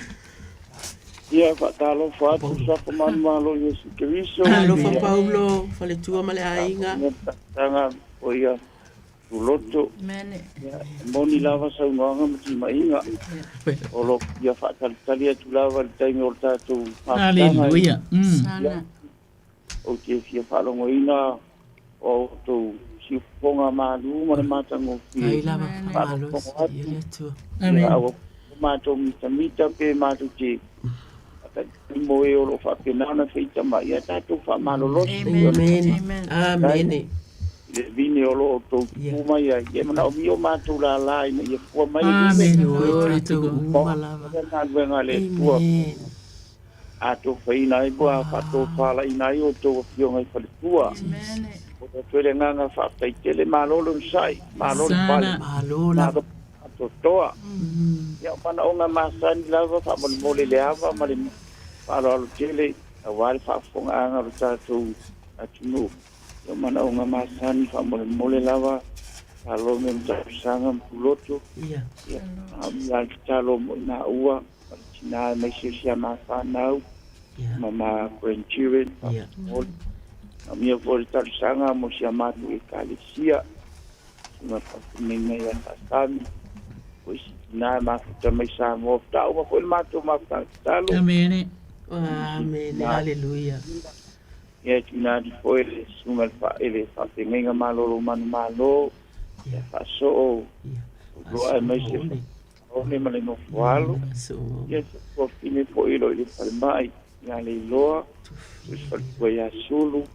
Na ya Alisa Maamani eu conheci na ya Simelota eu fui mamalo matu ikadia aleluia o que uma pessoa eu le na tu ideia ia na tu isso tá tu no Samoa ele alimento está tu no malano fonos e aí tem mas ele foi na ele tá tu amém eu maola ia Awoni o tatu tau langi fa vaile tua ya ese awala lo glory to God mo pele mo tatu o fa talia tulia malanga tumu palo ya o tua fa pole lava amen aleluia vai metala tu spaia vai mai ia vivi ia tuia ile tua Sawa lea malesi fa upu ilalo. Ona faia ina lea o eia. Hallelujah. Thank you Lord. Fai mai na te faama maluina lea o oe fo eia. O ia lea o lea tua. Amen. Fai mai e faia ina o eia. e whamamaluina fo i oe e ia. Praise God. Hallelujah. Whai mai la ia lea. Pe a e fusi ia te ia. Hallelujah. Ai ala upu ta talo le nai te fusi ai ma e wha lata atu i lea tu. Ia na hoi sa i tu tono le fon ta talo. Ia maa loa lava. E le leia le tau sinio e mea e mawaile manuia. Hallelujah. E le lei manuia o la langi nei a ele taimi e umai. Whaftai le tuona tātou te mana o mia fo i mea e le soifuanga le nei. Hallelujah. Ai le tātou whanau nau ta inga i le atua e le ena o mea o le o langa nei a i o tātou mō fo i mea o le ola e whavau. Maina te avatu le pale mata ngō fia i lo ulu. Hallelujah. Praise God. Ia whaafonga mai o atali i nā upu mata ngō fia. Aia. Wa whai atu i le awhionga ne atua moe. Praise God. Whai mai na te avatu le pale mata ngō fia i lo ulu. O le pale ali i la le lei. Hallelujah. Ia ngā le kupu ama le masi ofo e pale i pale na i le baitau nei o le soifua le iai. Ia le tua. Hallelujah. Ia e sila oe mai whaafonga mai i le lei o le atua. Amen. Praise God. Ia awa fo ila. A mai pale na le i ila ele au lua. Ai ele pale nai a mai ele anganga pa ia o le atua mai o le pale ali ila le lei. Na te fo a yatu ia te oe. Mai whalongo mai alo watali ie. Pai mai ua o talia. Pai mai mai e talia u upu. Ona whaatele ina ai lea. O aso lou soifua. I le o langa nei. Pai mai o te whaasino ia te oe. Le poto. O le poto a toa ma le malama. Aleluia. Pai mai ele matiba fo i la wipu i mea le lei. Aleluia. Sua whamanu malo Yesu Keriso. Ia e whapenana tu ina tuai i lato umalava na e ta ua. Amen. I lau sauno mai mo whamanianga le atua. Ta mama tina matutua le tō lau mai e thalomi. Aleluia. Ai lo tatununga. Ele ai amasesio i lato o lilo le silafanga le atua. Lena e tō lau wina mai. O e matutua se o e light. O le no whaalo o lua martina le ainga. I e tatalo pia. Aleluia. Mana ia le lua ngaluenga nai whai. Nga o tama tu sa maonala. A o ni matua ele e se ai mai o matau ia i ova. O le amatanga le o le poto. O le poto le lau langi nei. E tei me umai. A le poto o le atua e o lai nei. E o lai fo i le o lai whavavau. Aleluia. So wha manu malo Yesu Keriso. E ta talo ina ele mana lo whamalo longa. I ta mama tina matutua. E o lo i tutono maota ngase. Olo ta ua foi o lo iai ia ta mawhai fe au malo lo manai o lato ainga leli i elo mato watua malo lo atu ia te oe o lato loto manganga oe o le atu e soifua ai le ola anga nei e soifua e foi i le ola e whavau ta mama to te tatalo ina foi ina ia e anga le leila lato fon tatalo ia whaatupu ina le nau ta inga o i lato uma e fia e lato te watu lato te no whaatasi me aone tu lafo ina lo o to whaapoto ai. Aleluia. Wai tupu ai di whaatu atua. E tupu ai le fia. O le leile na lo tātou tu tama. Whaafetai tele lava. Ia e anga le ilo watali. Matu te langona ina i o mātou loto. O se tangata e ana ia te oi. Amen. O le mātou iloa fo i le atama. O le tangata e matau ia Iova e ielau poto. Langa o au fionga na, o au fionga fa mai o le matau ia Iova o le amatanga le o le poto. Aleluia, o le amatanga o le poto o le o langa nei, e poto i fo i le ola e whaavava. O le matau ta talo lea. E ala ilo suafa Yesu Keriso. Amen. Amen.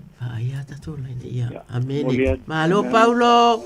Ele lava ia o to fionga fa. Aleluia Lord. Alo vala au mai. Malos. E mana waina mai o tō whonga ia e moni lava maoni o tō lava ia wa matua ele mātou whatuanga o tōa e waina ele swa whoro tātua i paura Yesu e faila o tō whātō whala inga e te talo ina ia maua ni anganga. Oh, glory to God. Malona malo. Amen. Hallelujah. Talo ko ina ia whapale ina pia o tō le mamalu mai le tua. Ilana whaunga mana I taimi tō. Thank you, Lord Jesus. Au noai. E alua I mana lana upu. Wani anganga ia whaula ina. I lapa more. Amen. Ya whamutia le tua taimi foi. Tala li fileli I matua ma le fua. Ya ang le tua I tui taimi. E le tula I ma sauni. E taliwa I mauta malawa. Ya kui malu le tuelu. O maleola. Ia le tua ya o tua fionga I pale fua. Me tue le fionga ya taito. Tai lava. E nana whaafoina proclaim le nei po. E iso na finangala o wale tua ma le kanuengo. Tai ngai. Ai whamania tere le tua ya o tua fionga. Glory. I po male nganga I tumu whalalo. Te lava noa. Soifua. Ia, soifua ia. Soifua. Patalo fatu wala awele laina sa no mai malo lava le ono sai. Tuloto. Talopa la. Hallelujah. Soifua manguia ya o tō politua. Ia, talo ia I. Salome. Ia, malo le soifua ia. Salome ia. Ia. Malo le ono sa. Malo le tawivi. O tō le la longa le malulu. Anga o manguia lava kako. Hallelujah. Apetai. Ia ore. Mana mia lava se talo moa ne le tama masia fana. O la ve ale mato fare le vai a solentiane. La pionga ya salasema, la pionga ya murianga.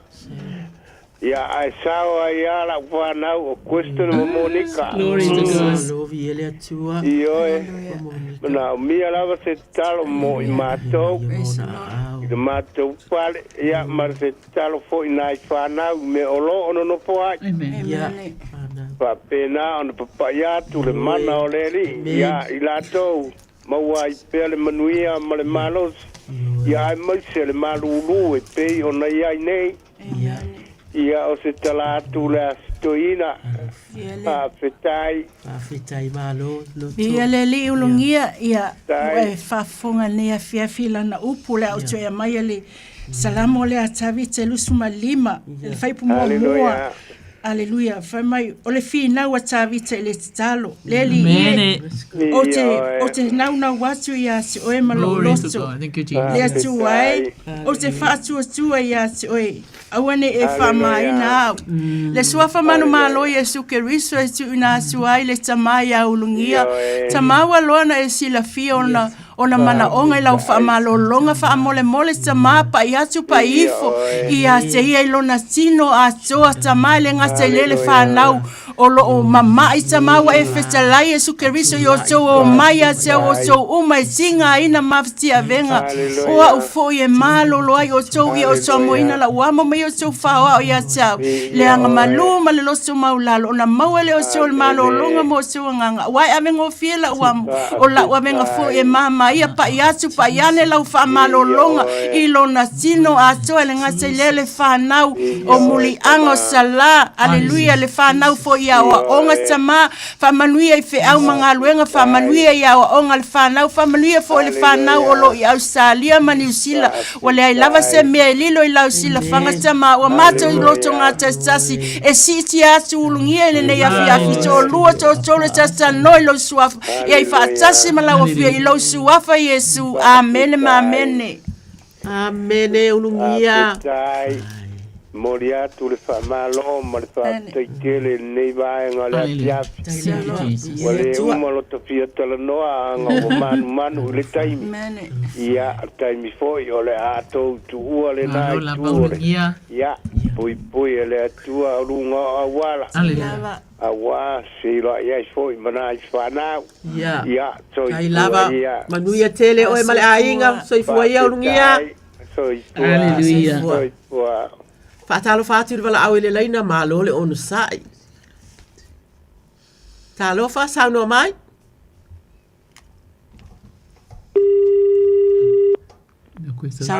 Sauno mai le ole laina wa mawatu. Ya. Kagalo fa. Malo le au. Malili. So fo. Hallelujah. E o whaafonga mai Mali Roy. Wala bea puru. Io e kalo fai. Io le mele ai den fang fangalinga ka ko pokalami. Amen. Ele tua. Oh sana. Io le kaya ki nganga maruru ai den peng kuinga ipo. Ruko fio so songi. Ia nganga oe o mafuki o ka koku. Ia. Akaya koe ake o ko farkua. Ia o mga onga masangi a nge ko inga. Ia. Wala bea kama moli karsang. Ia ai whaakai le rofo le kuolo o pea mo pea kolo o asiasi mai ronga rofa. Amen. Ai le o longa ko asa. Ia. Ia ao kalo masangi ai mangkuai ka maangi ai nga pea. Hallelujah. Mama koe ake lea. Kelea. Roa o lofa ngia pea le kuolong soifua. E ia o ngau. Ma kuofo. Ia ao lofa ngia pea le kuoi. Ia iwai kau. Ia e whapea fo ia. No mako ai ngā koa. Osana. Ia. Ia e maise o a unge le kamama ki ngā ai. Ia maise au whangau le. Lesi ka makai le ka wakualonga i ngoa piko mai a diro. E no ia amaia. Amaia. E wa a kore vai aso le aonga le aonga o la vea me le aso le puru. Ia e whapea e lasi o a kri ula vale le. E ki ngā kale ai le whai ki kere ula vale no i kome ki. Ia oi. Tau anu whare i kua pekere o maso whanguanka ei. Au le alofa leo le kua lang. Amen. Mana o leo le soi fua ma leo. Amen. Ia o le muli a kua langa ngā whaakai ake o kou whare kua. Kāru sanga i a mako mga onga kui ngā ki ake o kou olo kou wha. Kau ku inga kāru sanga i kako makai le rangi. E kusa fua o mako mga onga. Ia whaamungere kua i. Ai nga malawa wharangorongo mai wale ane lau lau ko ngō wala sira fia o mai le kua o kou. Amen. Thank you, Lord. Le ilo sira whanga le kua. E o Samoa, ko finge Samoa ma lau som whangau. Ia whapefo i lo rol ka kua inga ngei. Mo rin konge. Ia ai whasiri siri ia. A wako alo whanga ma whamungianga ake o kou ki ngā ilu kou. Te aso ma le aso. Hallelujah. Ia o le mga onga ngā rungi ko inga ia. Ia fiak. Thank you, Lord. Kalo fai. Mawhitai le au, tā lofa lili, tātou wa aipo o le ale fionga le atua, whai mai o le nei, au ana i au tau popole ma whaapea ane, ni a mea tātou te ai, ni a fo i mea tātou te inu ai, ni a fo i ni mea tātou te ofu ai, a wā o mea umaia o tā ilia inu ese, a wā o sila fia e lo o tau tamā o le langi, e ao ngā ia mea ia te o tau, i au tau mua i sā ili lo na mālo malana mi o tonu, o na wha au popo ina atu lea, o ia mea umai ate o tō.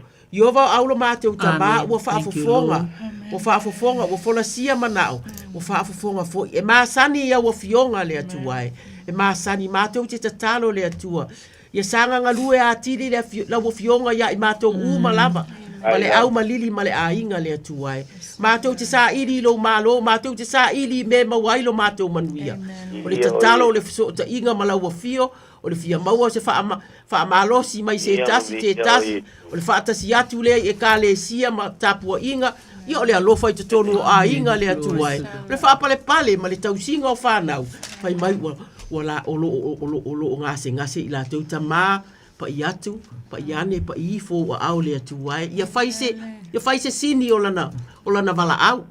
Na o la ua fio i te iloa mea lilo o yo la loto ma lili lea tuai. I le fola sia lea i mo tangata. Te talo i le manuia atili, lea tuai tāpenanga, le vaai mamao mo le ainga lea tuai. Ia e pa iatu, e pa iane o afuafuanga lea tuai. E vaai ia i le tangata i le taimi lea pe ua mativa to tonu. E vaai anga i luma, e vaai le i fuafuanga o le ainga le, o le tausanga lea ea, o le masina lea. O le masina lea ea, o te fia tala noa lava i lau fō mai o te whaafetai i ai, o sia o whanau whaafetai whai a onga, te maitai lea o a mai aua, ua lua nei, ua lua vai aso e le i alu. Mātou te tatalo ta mātou te whaia uma lava mea mātou te mawhaia. A o le mea mātou te le mawhaia ta mā, o le mea lea mola ua fio o wā o e te sila, e te fia, e whaafia le tangata, e te tali manao.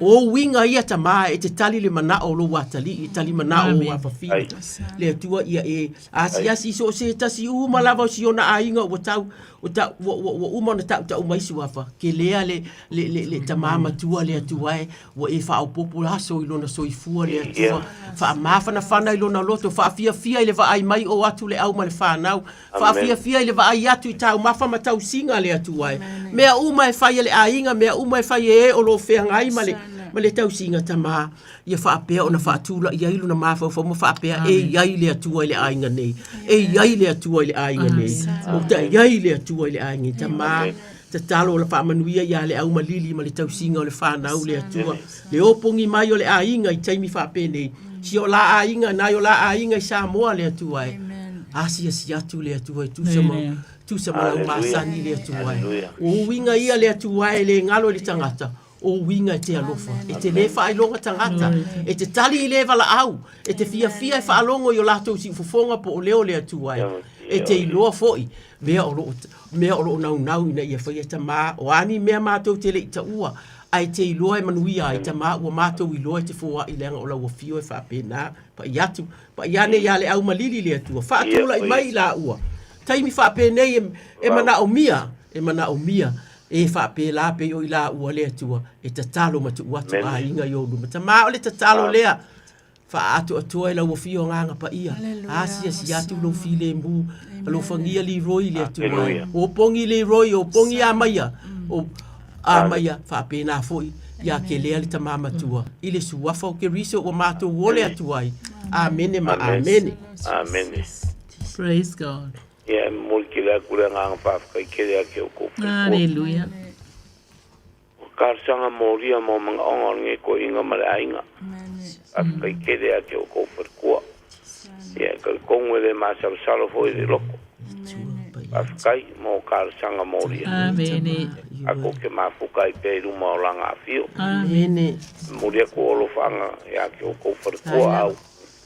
O lau pa umar por kalame. Ia fa peo nga mamaru ao le fuelfengo la kukariwa koe o kuchaunga le mui moka malao. Thank you, Lord. Akari mai fo ia inga mawhanga.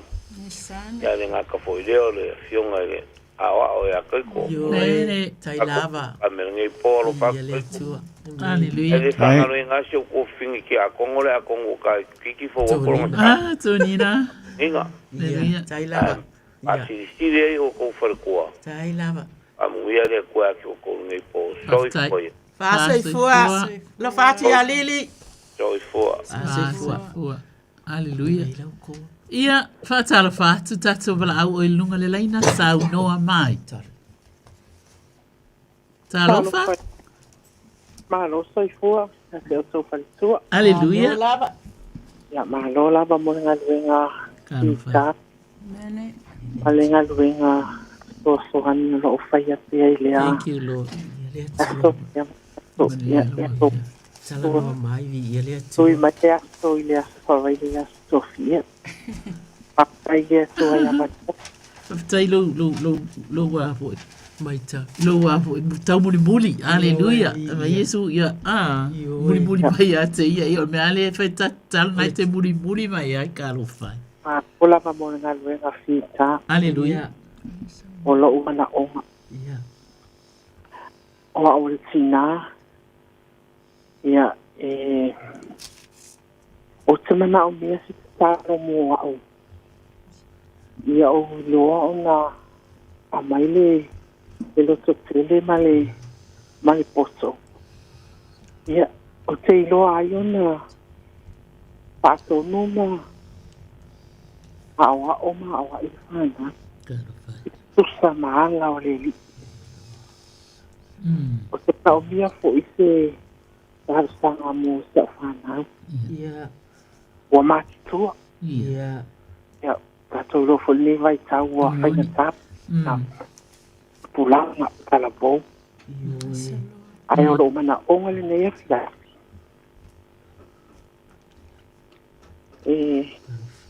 Na o mia lau se talo mo au. Masih whanau.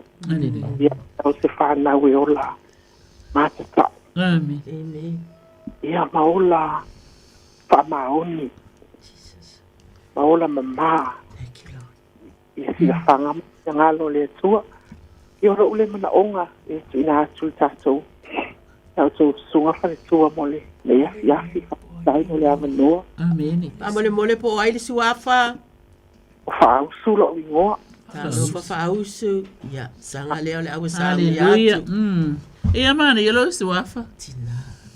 E tu sa, o le e te whaausu.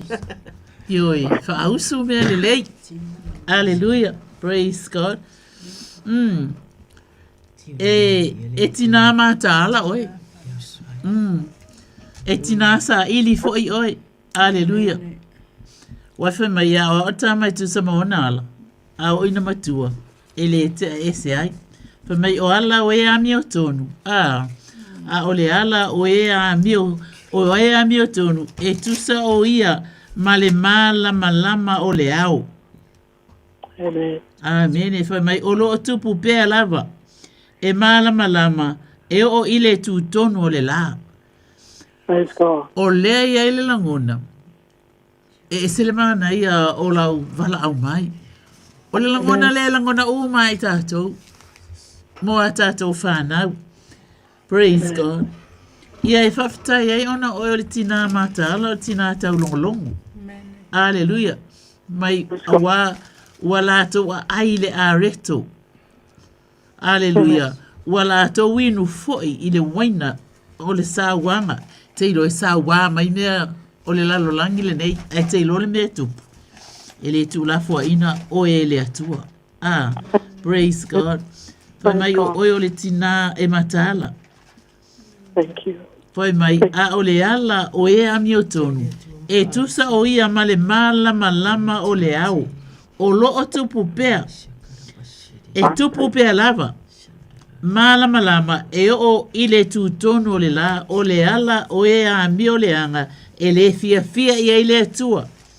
A o le ala o e a mi o tonu e malama. Hallelujah.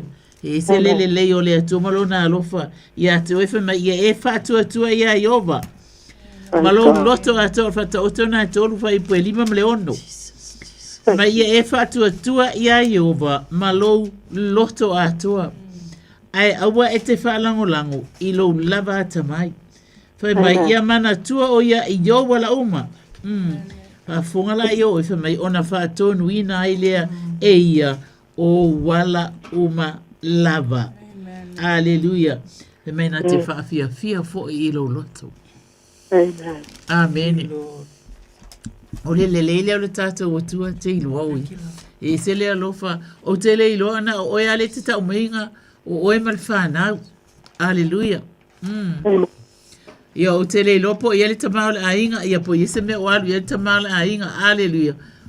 O mātou uma foi nei. E walei uma ni tamau mātou ainga. Hallelujah. Wa amia uma le tua. Ia. Ai vi ia lava le tua. E alofa ia o le tua i tina wa o te ala tau tani. Ia po tina foi. Wa le aini ala tau tani. Wa e tele mafuanga e ala. Iona le aise tama. Ai te ilo. E sile e alo tatou tama o le ofi o le langi. Amen. Hallelujah. Pai mai na tele tu la fo ina lava oi. Na tele tu la fo ina fo ila whanau o lau tatalu. Malamato tatalu.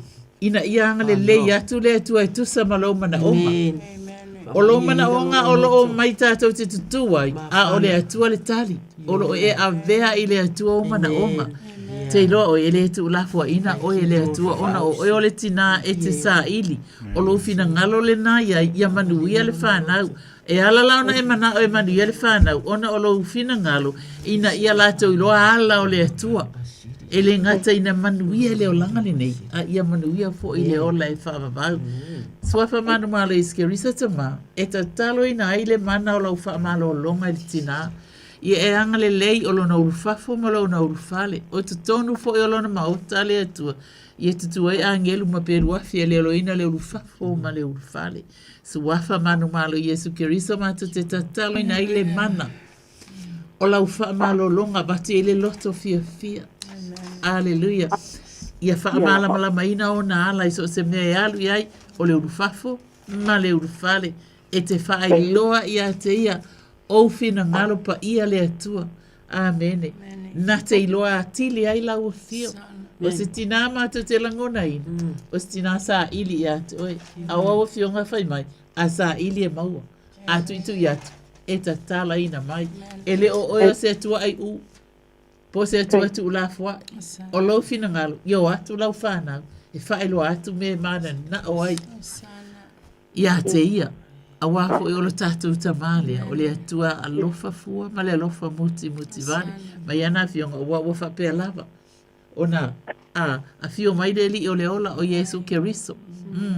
A fio mai le lalolangi, a fio atu i lunga le sātauro. Aleluia. O lo o fio e nei o ia le tuta matau o le atua tama. O lo o whaia le fautua mo i tātou. O lo o fautua fo i mo o ele a fiafine. Aleluia. Praise God. Ai whamelantala. O te toe al watu. Aleluia. Ia whaafitai ai le alo mātou atua. E te talo ina i ona maua le loto fia. Aleluia. Ia le leila na whai ngā malolonga i le nei pō. Te talo ina fu ina ngalue le mana lau fia te tonu o loto le whanau. Ia bea i lato o ni tā maiti e loa wha alongo maaba le tina. Ina ia whapena wha leva ina asolo lato soifua.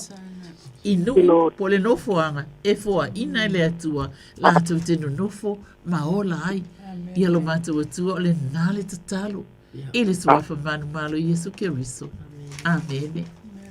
Amene whaausu. Aftai lava mo le avanoa. Pamani lava le sueni. Padwena o lo ngai ma. Hallelujah. Glory to God. Ia le li ine fiafre swa fo Yesu. Amene. Amene whaausu whaafitai wala au mai. Ia tia whaausu. Whatai o bongi whanau. Soifua ia. Tuloto whaisitatu te talo.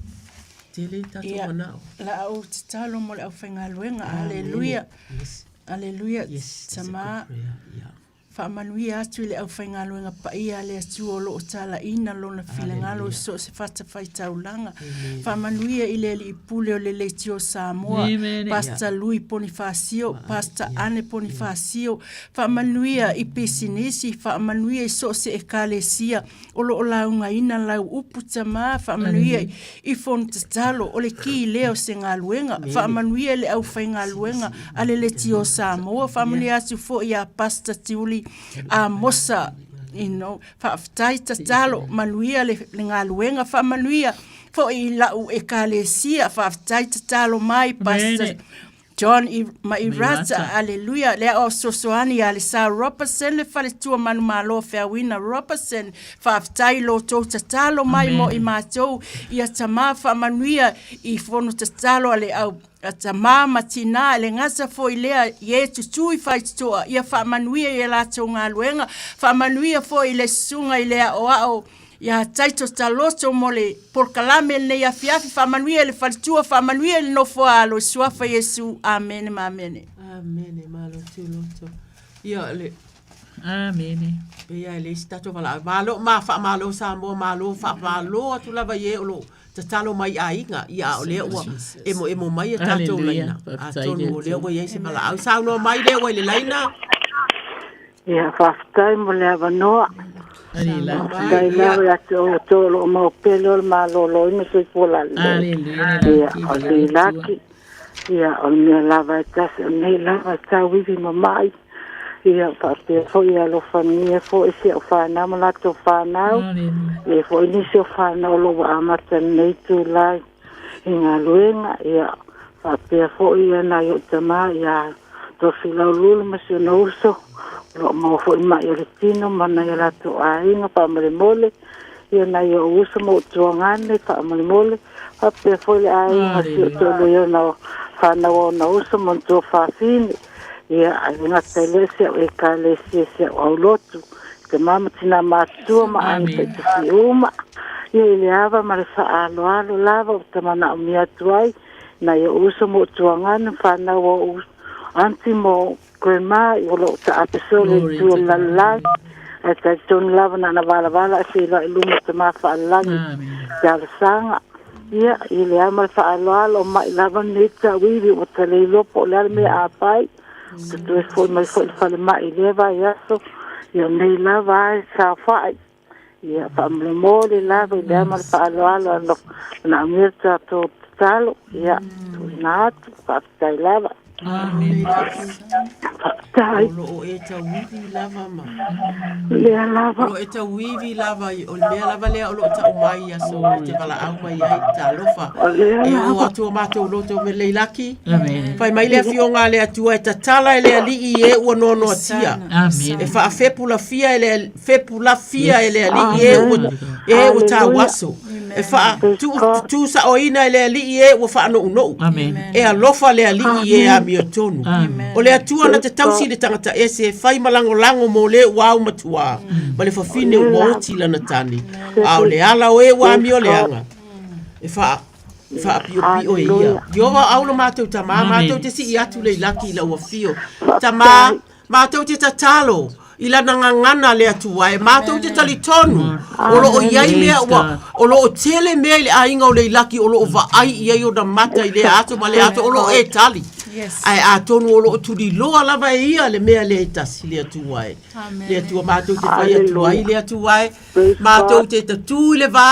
Pei o le tatofia i mātou te tutu le vā, mātou te whai atu le atua e, ia e tūla i mai, tūla i mai o oe o le awhawhine o le atua, o ke riso lo whaaola, ua e talia ia, a whai ua e talia ia, o lo o ia ia manu ia umalawa, o le savali malawa fia, o lo o savali ia o la na whaatua tua, malona nau na te iloa ia i le atua soifua, na te iloa iai ke riso ta mātou te tatalo. I le su wafa o ke riso. I le su wafa o ke riso. I le su wafa o ke riso. Iai le suinga le atuae. Iai o a whai e au lau a fio ma le laki mai mātou uma matalo. Mataito. O ai se whaasanga tau atu ia te ia mai mātou ta mā. O ngutu neina e whai a le atuae. E tau ta tala atuae. O e te suia le ngangana i le oli. O e te suia le ngangana i le wha moe. O e te suia le ngangana le tangata, le vi inga le tamau, te leo wa aia tu lava e o te ftari tonu, e te alofa le atu mai. E te alofa e wha sa lafa lo alofa, o patou te tatalo, mai le matua te ia o, e uma na te wa aia le atu mai, ua vai le tino, ua vai le tino le ngalue, le tausinga o le ainga le atu mai, moi mutinga o le loto ma le anganga le atua, whapea ia wa le iloa le ai e mawhai na e toe whātula i mai le atua e. I le su wafa o ke riso le atua e. Lana ngangana lona nau le atua e. E pele ia ia te o e tamā pa i atu. Pa iane pa ifo ia te ia opongi ia le atua e. Ke riso na maliu i lunga le sa tauro. O le matou wha moenga le atua e. O ke riso o mea umana na whaia le atua e. E mawhai o na matou whaia pa ule mea matou te le mawhaia o le oti i lunga le sa tauro. Le atua e na e matou te tatalo. Opongi mai lo mātou uso ia te oe tamā. Lana ngangana, lana vi inga, lana whaafetai tamā. Pei titi lava si mea eva aia na mata. Se o laua fio te whaatele hina le atuai. Pa i atu lona loto. Pa i atu i lona loto ta mafa malulu ina. O ai se o ia e mama ina le avenga i ainga. Le tō whaale nā o loo ia ina te whaia le atua. Ia maua lona malosi le atua. A wāla lana whaafeanga inga malaua fio. Ma le tau singa o le ainga. Ta mā, wa mātou te talo ma mātou loto atoa le atua. A whaie au oe ta mā. A whaie au mai oe ia i mātou. O ai se whaasanga tau mai. I le su wafa o ke riso mātou te sāwa vali le whātua tua. Ai le o mea e wa ai ia i mātou mata. I le su wafa o ke riso. O pongi mai lo mātou uso. Mili mai lo mātou uso le atua. Lo le nei taimi a tae ao sui le tala noa. I le su wafa o ke riso lo mātou mali. Amene ma amene. Laki. Amen, Lord. Thank you, Lord. Dai lava le lofa ma le anga. Hallelujah. Ia sa lava e le mpai ana tu ue te ma langi tātou oma. Ia ai ona lava o le fo i se so ani mai ai ki fo i tātou. Ia lava whaatai lava i le uma i te tātou anga le lei ma tātou So sono le tasi tato ma whanau ta mai le lai. Ia le atua le laki. Papetai tele to walo lofa. Ia. So sai ma nei tarsanga lo tu inatu ta ma. Ia. I le ava ma le whaaloalo. Ia le umai taim tato se loa i fo. Amene. Ai papetai tele. Manuia tele le laki. Paso i fua. Paso i fua. Paso i fua. Amene ia, aleluia. Ia, malolon sai. Amene. Pabenana, pala watu ile o lunga laina sauno mai. Fatalo fatu to ia le atua sapata tari au tu le avanoa ini se umatu ia no wala au atu lea ia ia na vale atua i mea o manava whakatai po i mole amala mala mai na wa fionga le atua le tula apatai na tato mafutanga tal whakatai po i mo talo sanga molia na vai aso Aleluia e ngata tono si wainga si pau tinau si panau e mai si o kalesia ia o tala fia le au fai talo o le asolua le te atnei na ato ele i os fulu si utamato ina ia famalua happy birthday ia ai o mana o masani lava ele mafaina tu ina si utamato ina uina matua lo soifua ia le fangalo ina ngaluenga le tonu si ia ia e mai se o kalesia to o mana va ia inga taitas o lo i hai fo inisi o lo fato tolia i mai le o langa o lo tonu mau tanga se ni ia i seta o lo au mai tu ile ainga fata talia i le talanga foma ia e te talo ke ile tu wa va ngana foma ia talo ile tu ila na fa malulunga mana a o fai stile pia lo ia ni singa luenga o te toi mo le tina tela vo aleluia talo tu ina tu ia te o to te ia ta tu ma sta ia tu fa fu aloro ni so i fu ma le sana ia mai se la to uma ta o te to no ma o tanga ngase ia fale mai fo io nei tanga tamati amen mas fale mai o nei fa nau ia o autinam se o fa nau nei o ai nga o malava i sa mo to se tu le la lang o lo ia usa ma tu ngate mala to fa nau ia tu na tu mata to fu talo pa mole ia ele fa ngalo ina fo sa si tamal ne ai ngole sa o si ai na malanga ti sa mo pe sa tu ina tu pe tal sang e fa mo nga ia o fa man ia ina o fa i wina me o man ia lo mo mai tal yo le o malanga mai ni se fa mai o la le fa le mai e ma tu o le fa pe o le ma fa ina o mai o la se ta mo fa ia ia na o mai ia e mana tu atu ta fo talo ka mo le ia o mana o ngala na tu ina tu luma le apa ma fa lo alo ai ele lava ia le laki vi ele atua amin a tonina ia fai mai tala tu spaia o le li o lo malama ia aleluia ma lo o la tanga ia o me ia le e va ia te oi fai mai o lo malama ia ma lo o la tanga o ai ea o te fefe ai o le atua o le malosia o lo uola o te matau ea ia te ai. O le e whaalongolongo atu.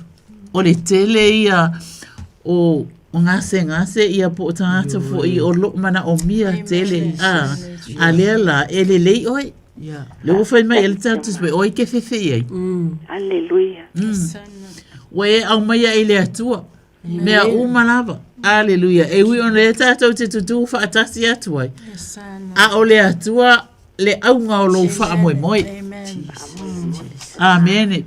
O le tamama tua. Ia happy birthday. Manu ia lo waso soifua. Amen. O le tamama ngā luenga. Aleluia. Ia whaafua loa pia le atua lo soifua. Manu ia. Aba ai pe ia ele ekalesia. Aleluia. Amen. Ifa mai eu ia na matutua. Ai fua mai pe lava. Hallelujah. Le tua ole nga leo mato loto. E to tele ila to olo ta ua ele tina. Hallelujah. Ai ei fo ilo mato langona. Wa mato tua uma ila to olo ta ua mai. Amen. Hallelujah. Ai ele ai se o tatou tu uma te e atu i le fina ngalo le atua. A wafo. O tangata foi e avele atua o ana tangata. Pe mai e fia i ai le atua.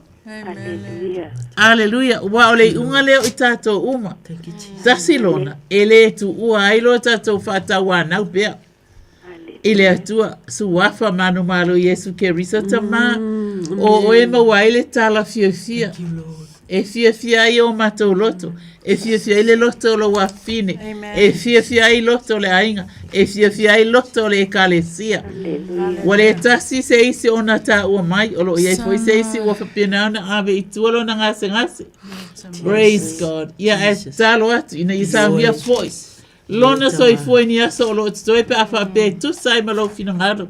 E te abea o ia staimi o luma. A ia whapenale atua. Ona oli ma fia wa o fionga mai. E oli ia lau fio ye a mi o tua. E ye tali tonunga. O ila to uma ua matu tuolo la to soifua. O tangata e ava i matua. E ava i le atua wa fai mai o le ava i matua. E fa leva ina ia so soifua. Amen. Ia alela e fa longo atu. E le isi la ititi o ila to e ta ua mai. Vi ia aile atua ilo lato soifua. O tangata e fua. Pe me iau ia ina matutua. Ai fua mai pia lava. Pe ta oto e moenga. E o atu ia vai. E fua. Amen. Hallelujah. Praise God. E ila sona o al watu ai. Ilungo la wala. O vai atu la ia. Ile la au. E fua mai. Ele ni ona lau. Au ke lea ilungo le la au. Ona o tūlo le mala utawale. Au mata le la au. Ufa pia. O le winga la le upole atua. Mai. Wata ulu wale ini la au. Wa makua ke le la au. A la e fua. Amen. Hallelujah. Papea le alo manatu. O e ese a le poto male ata mai o le atua. I ana ngā luenga mana. Langa po o tātou o la au fato anga le atua. Ala fe me tala tu pe me tupu ola la au la na fato anga. I loto a o lo tātou atua. Hallelujah. Ia lo matou tamapa i ai whawheta i tele lava. Ona o lo tele i lato o lo ilunga laina. Ia aia. Whapenana e anga le lei i lo wafine. Whaatupu tele lona fia a bea pea o ia e whaimatina tau longo. Tau longo atu i le atua mana oma. Ai maise o la whanau i atu nu mau. O whanau i tu langa ese wa e tō fia i lato. Le atua, ia whapenana a apane, a apatu, a apaifo, au. Le atua, ia lawe a i whamalolo, whawhiawhia. Whaatupu tele, le anga, le leo lau fio, ia ola ana i mamata tau i atu oi. O le amatanga leo mea le lei uma lava. Aleluia, wa o lau fio. E amata ia mea uma ia so uma. Aleluia, tama ea. Ola mātou tatalo lea. I le suafa manu maru iskeriso. A watu le fia elo a fine. Amen. Amen. Tonina. Paftaitele lava mortali. Hallelujah, Tonina. Tuinatu. Aia manuia tele lava tai. Glory to God. O tele nisi o lo mana unio polo kisoso. Ai lava. Alo fatu ile. Fionga ia tai to faftai fo ile au molo fanga. Hallelujah. Seifua tonina manuia tele mala inga. Mai taito ia te oi. Hallelujah. Seifua. Whawhailo ai atu i leo leina sau no mai. Malole ona sa. Whawhailo ai atu i leo leina sau no mai. Lei. Whawhailo ai atu i leo leina sau no mai. Talofa. Ia, talofa malole ona sa. Loto. Ia, whawhaitele lewa noi. So sunga whaktua ngā tuelele. Sunga lewa ia taito whapiono. Tufol mea tia. Ia, tatonu ia. Ele i mafona na so taito e foi ona na mia foi se. so ani ala funi to to sana foi yo e kele no telefone vamos mole Eiken. Eiken. Ma o se fu a tua. Tala no ya tulot. Ya. Sano mai. Ya no lia vamos mole wa. No miedo to talo vamos mole se fa na ma to fa de wa to ni va ya su ya onga se fa na wa afie foi le fulu mali ale de Hallelujah. So ta e tsai so sunga fartua ya o ta wa afie foi mali na ya mana mia la valo to talo ya mana mia foi fa to voi ya thank you Lord. Me pinta ile to la le so ta e tsai ne mole ya ua whafafonga le tua I lau leo me ele mai foi le siaso vi ia le tua o le atali o le tua I o le ata o le upo le tua fa mai o le nofo le me lilo e ai le sisiri ese e mau o il paulo le onan maro si malava o si fa peha si o lo malu ia malo o lo tua o si fa tua ia te ia o ia na te lave ina oil mai le il fai manu ma le fa mai o si ai fa mai u fifi foi ia si o iona apa e sulu fai foi lalo na apa fai alo na fa maoni mau tali puni ma me pui ai oi se le fefe me ma tau tia il popo le ufana fana I lele leo o le fa mai fe alwa il ponsa ma le mala I fano ai leo tia pa usto afi o stafa ma le mano lo tu sam sau ai le tai ana ia tio ina na vai o masta tau le I lumo le tio ma na le tio o le tio fai va venga le tio ma tau tia aleluia le tio o ena savali ai a mose il sami ula haleluia o sana tama o le tio se ma faia me o matu ina tuai lo watali ne afia fita ma fa malo longa ilana fa na fa lo tele wa umana e feta la ya wa fionga ile ne afia aleluia e pe ona na le ai le vai safe fa penale na watu lo nanga ya so ma fa manuia ya te ona mananga lilo ave o ia se ma ola fa le nganga I tono lo na ainga tama fa ilo ya te ila so o lo so I fu Jehova I rai over o feta o ia o le fa malo longa pa yatu pa yane lau fa malo longa ia se ia male fa nau sama ua ma so fata atu ia te o e to lua to le tasta noi lo sua ia I fa atasi ma lau a fio wana o Yesu ke riso lava ma to te o atu ai wa o ia o le ala o pumoni ma le ola o ia o le vai o le ola ma to te sulu fa iai I pua ngā ma whainga tau le o langa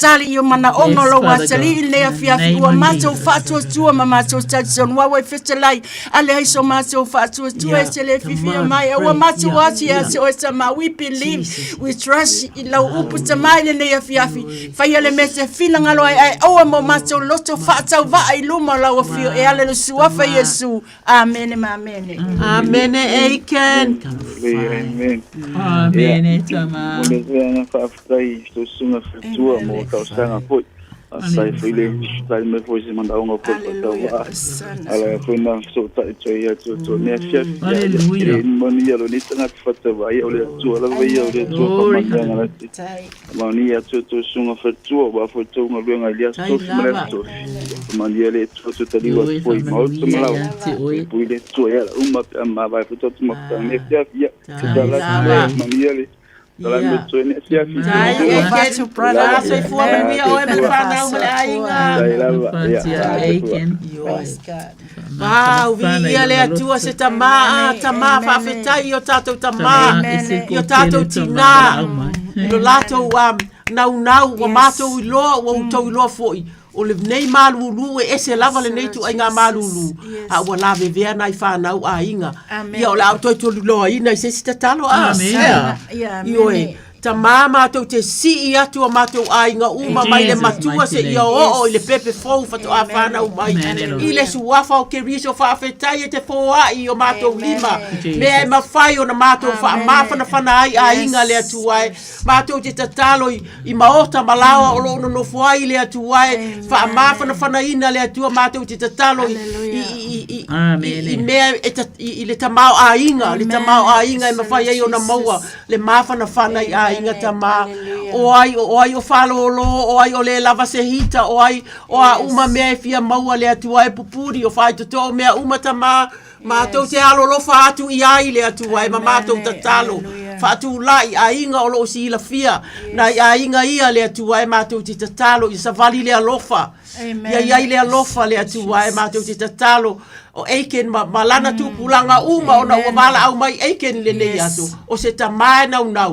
Whapena na mātou tatalo mo tama uma le tupulanga eiken le atua. Umia mai le atua. Le lato wa ai mamau mo a inga le atua e. Ia malu whanau, ia malu, ia maua ngā luenga le atua e. Ia tutumu ka poti le atua e. Awa le tausinga o whanau le atua mātou te tatalo. Tā lofa i nai ta mama tina mātou tua o tausia i a inga. Ne ia i lava se tasi o fia maua ta mama mātou te tatalo. O pongi mai le atua ia i le mapa o whau ia i mātou ta mā. I o latou tino le atua ia maua le ta mau a inga i te tono le a inga le atua e wha mawhana whana ai. Mātou te tatalo i le oi tae ao le au whai ngā luenga i le mālulu le atua e.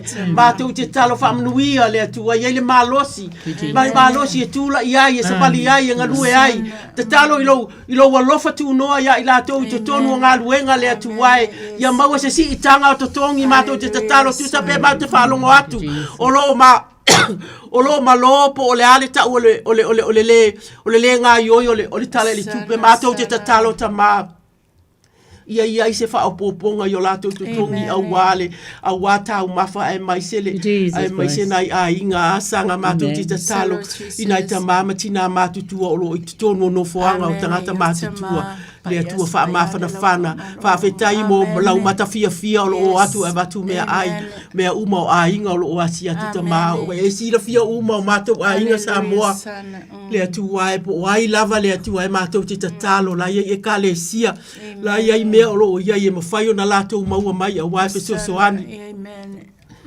Mātou te tangi atu ai ta mālo whangia, tālo whai nai pepe fō, malutia i nei wha fulu o lo maua mai le atu ai, o nei wha mai umai le mai a te oe, mātou te tari tonu e au mai ale anangatai o mātou loto.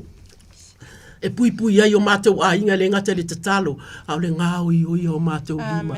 Longo lofa ta mā au mai mātou te alo lo whai, ma mātou whai te ai, ma mātou pui ai. Whamanu ia sanga matu loto ma lo la whenga i ai le tu ai, ma e o lo la. O la va ia matatalo i o la a inga o la uo e kale sia uma. Whapena ia i mātou le tu ai. Ia teito mā uma e uma o lo mātou tatalo ai le atua i e alofa mai fisoso ani mai le atua. Awane ingalo ia i mātou le atua i a mātou tutu whaatasi. A le winga le nao le nei polo kalame ma le visiona le atua e o le tatalo mo oe.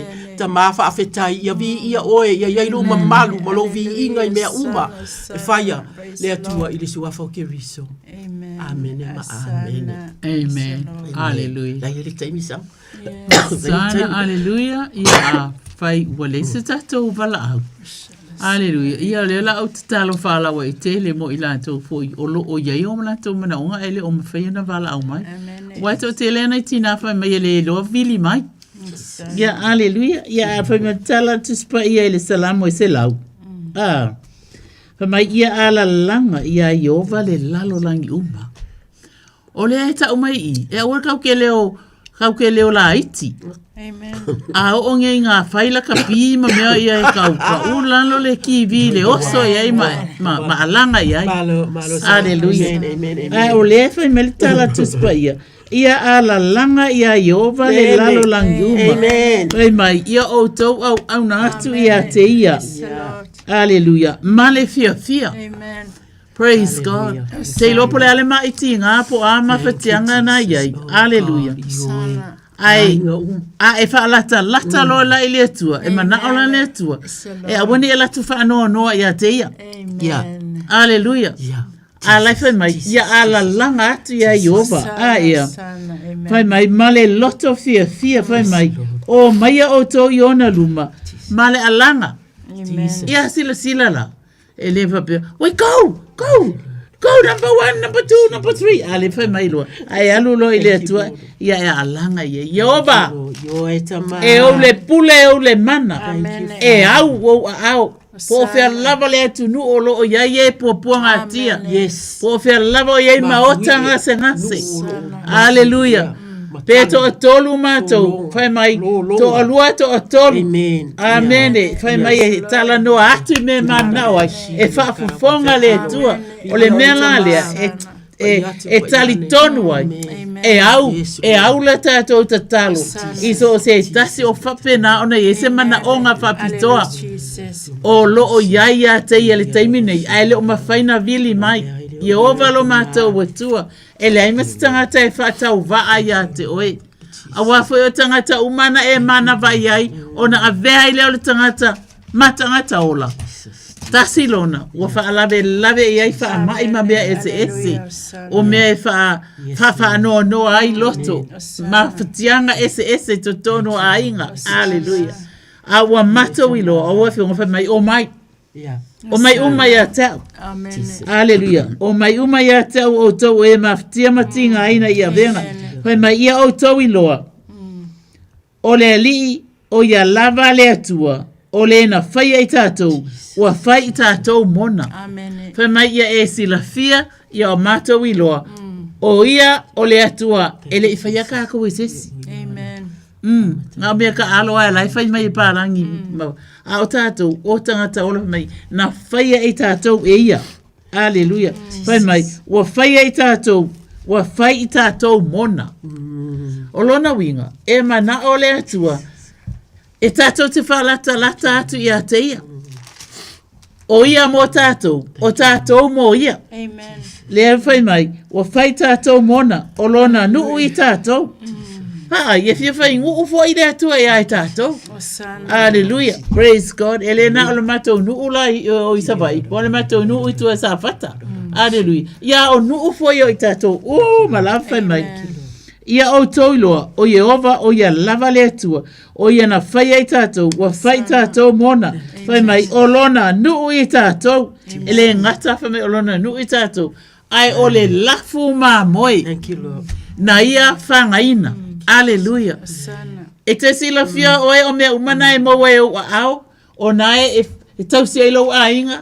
Alleluia. A wane e mita whaapea ai o ni au mea. Ai mita ona o le atua. Wana whaa o aina o au. Ma vatu le tamau a inga I a te oi. Alleluia. Ma ia o toiloa o ia lava o le atua o le na whai ai tātou. Wa whai tātou mona. O lona nuu I tātou. O le lafu mā moe. Alleluia. Teiro oi o le mamoi. Alleluia. O malo a inga ai ana I le tua. O to o le lafu mamoi a le tua. O matou o lafu mamoi a le tua. Pai mai la ia o to lu atu iona fai toa. Male vi inga. Teiro o taimi uma fai ia tātou te talo.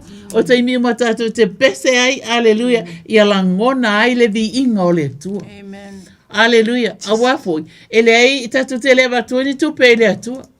Na le paule o le mea mana o ile atua. O lona vi inga. Ma mai vi atu ia o tau ia I ova. A wai whaavavau lava lona alofa. Ma mai la ia. E o atu lava lona whaamaoni. I lea tupulanga. Ma lea tupulanga. Alleluia. Whai mai.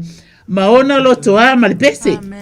Ma ia o tau vivi atu ia te ia. Ia o tau whaamanu atu. I lona swafa. Alleluia. Te ilo le vivi. Ma mai ia vivi. Nono nge vivi atu. Nge lola I whaamanu atu I lona swafa. Alleluia. E avato I lau whaamanu. Ma lau whaafitai. Whai mai awa elelei e ova. Alleluia. Elelei ale atu I taimi uma. Mai elelei e ova. E whaavavau lava lona alofa. O tātou. E alofa la aita iwa umofo ia koe alofo ila I ele to e whaato ese koe alofa. A ole atua. Whai mai. E whaavavau lava lona alofa. E o atu lava lona wha maoni. I lea tupulanga, ma lea tupulanga. E au ngā tupulanga lava. Le wha maoni o le atua. O tātou wa ia le wha maoni. A o le atua ia wha maoni.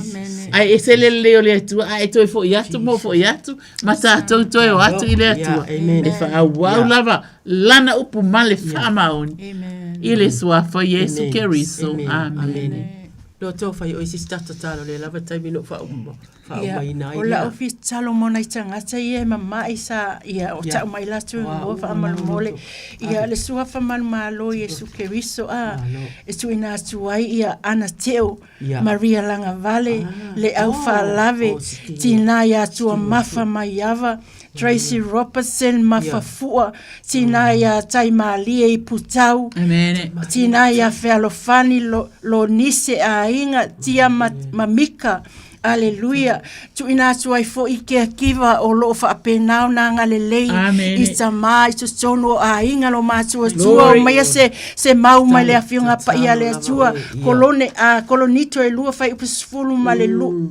Fai upusulu alon fai upevalu male iva. Na o ai oi fa tolu atu i le li. Ona o lea mea ina ia alu ese ia te au. Ona whaapea mai ai lea o ia te au. O lou nei alofa tu noa. E lava lea e fesosoani ia te oe. A wā o le vai vai e wha atua ina ilo mana. O lea e mita o le o te le tele ai lo fia i le mita i mea o vai ai ia tu mau i o lunga le mana o Keriso le suafa Yesu Keriso ta ma tau titu ina atu ai lau whanau lau ina atu o la tau suafa ta ma o lo mana o mia le wha malo longa o eo le wha malo longa aleluia pai atu pai ane pai ifo lau wha malo longa i o la tau tino ta ma o amea uma ele ise me lilo i lau sila whanga ta ma wa wefeta lai o o mai a sa o so o mai singa ina maftia ven o fo e malo lo ai o so moina la wamo mai so fa o ia sa le anga maluma loso maulalo o la mawele o so malo longa mo so nganga wai amengo fiela wam o la wabenga fo e mama ia le suafa Yesu amen amen lo te faftani tu i fo Uma ia ona ta ia de la vi ia le atua o tongi ale wala tele ia fafetai sama fafetai ia vano o matou maua fafetai i leo e au mai o matou fafetai le atua i se mafa ufau e manatua fafetai e o lo fa manatu mai de bala au mai le atua le taua o lo matou te talo atu mo i latou fo tama Mātou te tatalo le atu wai le nei afiafi. Matu watu ia te oe le atu wai. Thank you, Lord. Le mālo New Zealand. Mālo Samoa. Mālo le lalolangi le atu wai. Oka se bebesi. Ai mātou te alo lofa ia mātou tatalo le atua. Yes, Lord. Itai o le mālo pangā lea. Ai walu tausanga o pāti ma le tautua ina. Ia le ufa amali ina lava loto tangata. Ai mātou te tatalo. Avatu ia ile Vatu yo lato loto fa fia ina o lato loto nga luenga na o lato faia o lo tula I mai le tuai o I lato na to fia fa manuia o lato ainga fa manuia fa na mai le pale mia se ia o lava I se sui fo le tuai ma to te lo tele o fa fita uli lo mai ai ma to te tatalo mo le nganga o le tangata fa sa o ina le tuai o fa ai poiponga o fa nau le tuai o visiona mo ainga le tuai le poto le anga vaana e avea ia I tama ua whaonga ina mātou te talo. Ia whaamalie ina. Le atu wai mai to tonu lava o e o lo ngā lulue. Ia whaamalie ina I la lātou tautua. I upu mai fofonga o isi le atu wai. Mātou te talo mo communities. Te talo mo communities mga luenga le atu wai le tau mawhainga. O mātou community le atu wai. Iso o se I tu e whao New Zealand le atua. Alofangia le atu wai. E atu pe ina lava le alofa I le tele o mea mātou te tatala mai le atu wai tatala mai le tō whama au mai le atu ina ia avatu I mea o loo whaangaonga o ina e o loo fia maua mea ino nofo ai e a inga o loo ngao e le o lava le atu wai le whaasoa na I whanau le atu wai ua iala le atu wai o e o loo momoe le atu mātou te tatalo po le a lava le atu wai mātou te avatu pea wana e whetalai au mai au mai a te au le atua mātou te tala whaafetai o fufonga e le fiu e whaalongo ma whaafofonga mai a mātou te talo no whangia le mativa le tango lima le atua ai le mativa o upu mai ai whanau mātua ma whanau a wa facing whainga tāle social media le atua ai a lo whangia le atua ai le ava le matau i la wafio i whanau le atua ai ia i le atua i loa le mea se la atua ai e vave ai ona toi fo i le fale le pasi la sa wai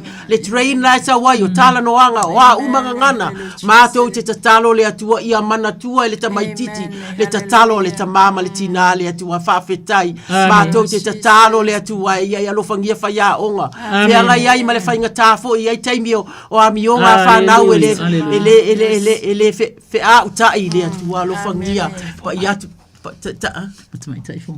ia pa ia ne le atua yo lato loto fa malulu ina fa ia onga ia le ono sa ile atua ina ia mato fa na ia pa mai ia Lesia mātou te talo ta mai tai fo mai uma o li fo mai uma o e uma all the nursing community nursing the main hospitals in New Zealand le atua ia e alo fangia le atua na o fa se a mātou te vai atu ai ai mātou te tali tono o la nga lulu e lava e o lo nga lulu a wale fo ia ina le atua o e o lo o atu le atua fa fetai la mata fia fa fetai ono sa ile atua a tonu oni manuia o iluma le atua e whaamanuia ma pia ai o lato loto yo atu i ainga e mawai se mapusanga mai se aso siri ona whaingata i le ofisa ai o atu i ainga e sapo mai i lato sa wia o le lei wa e fo i mai wa uma le aso malonga lue malo tau tua ta ma tu ti talo le atu ai uma o lo tu lua le ola ma le maniu le atu ai le atu asi si atu e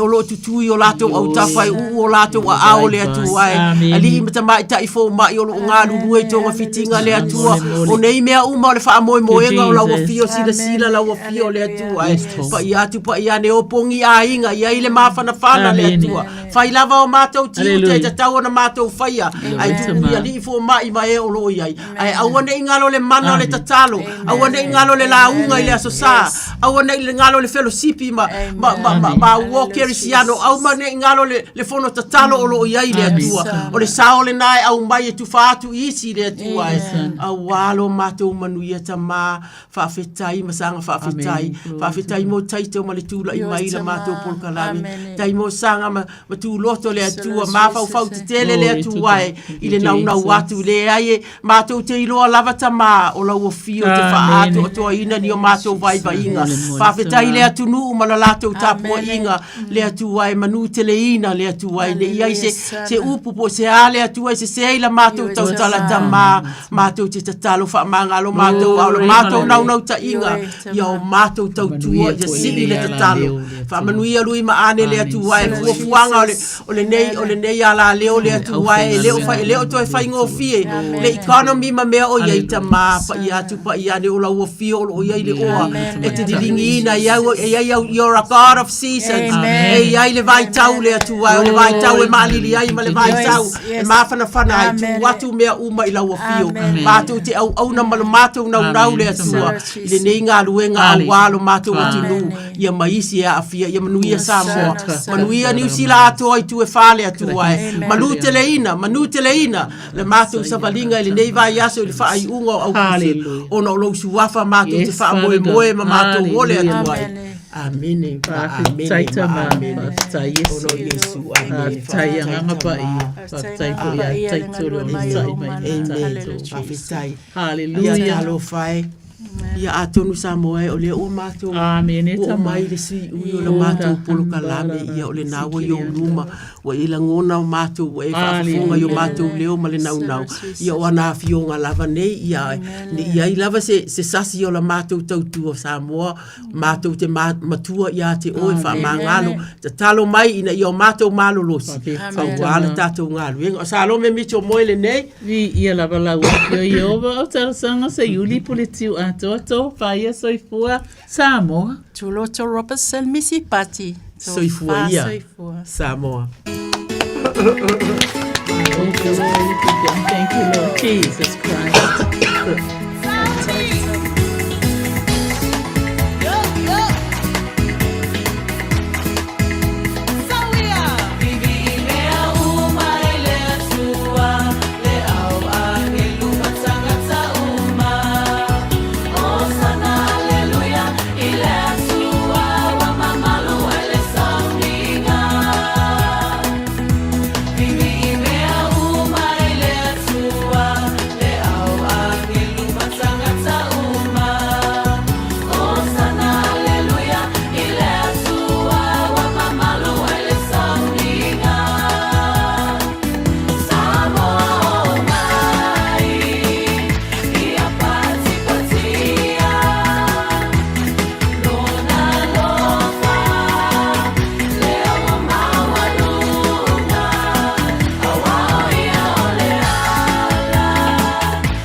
Ve me umai le tua si po mane blessing praise. Pamaya tuan programe mantango fie te talo mo oe. Te pena ina palitua ya salome metro moe. Pe por palitua ya tal sanga se yuli politiu atoa. Ya mo palitua ya tu Loto Robertson Miss Panti. Moli pa manoma pa tai. Iana au ona palitua te pena ina nei por klame. Moli pa manoma pa tai malo le atuno o tau pati mai. Ya me se lamo mo mio ta sanga. Ea awa po e mo mia fa mano longa. Leise me lilo si fanga no tātou atua. Au lava e tātou whā atua. Tani tonu leise me paingatai no tātou atua. O ia lama o le fō mai o fō mai. O lana fa mano longa e pa i mai, pa i atu, pa i ifo. Tātou mano losi on tātou au ngālea mo ia malon whingano. Ia spa ponga pa nei por klame staimi o i luma. Ya walama te talo mo oe, manu ia poli po i atu whatua nepo, pa mnia ne i lungo ala, uni ia pese atua le ala, ya le atua soifua, pui puilo to soifua tau nui mota malawa i le anga le leo lo tātua atua, po i vi inga i le atua.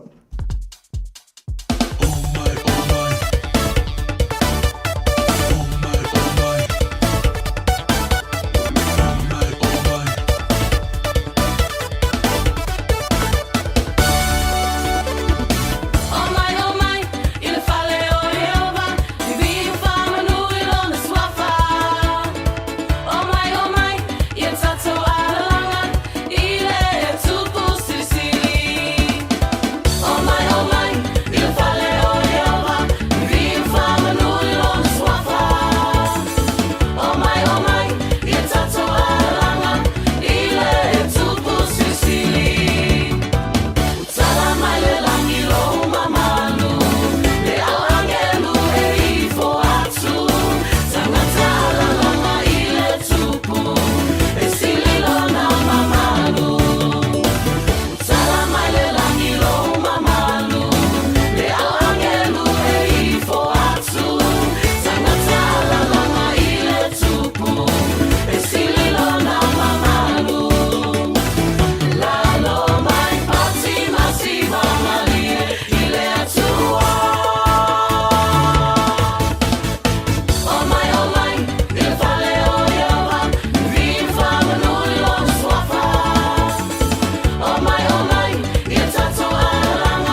Joe, I'm gonna be rode down the bayou.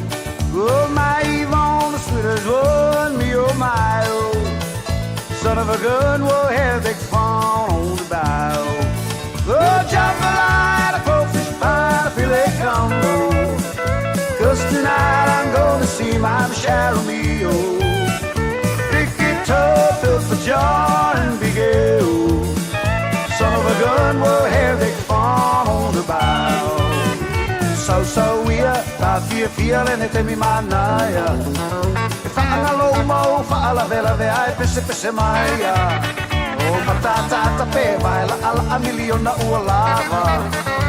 Una sawia tapa atofa ualava lea. Fia tele si pata ualoa e matata ata. E tau si pele lele olona va, e fafo matangata. Tiri sa olope, ya yo se meo tu fai mo oe. E tele pisu papau na patapa, a telefo imamo. Oh, jambalaya, fish pie, a filet combo. 'Cause tonight I'm gonna see my Cheryl Mio.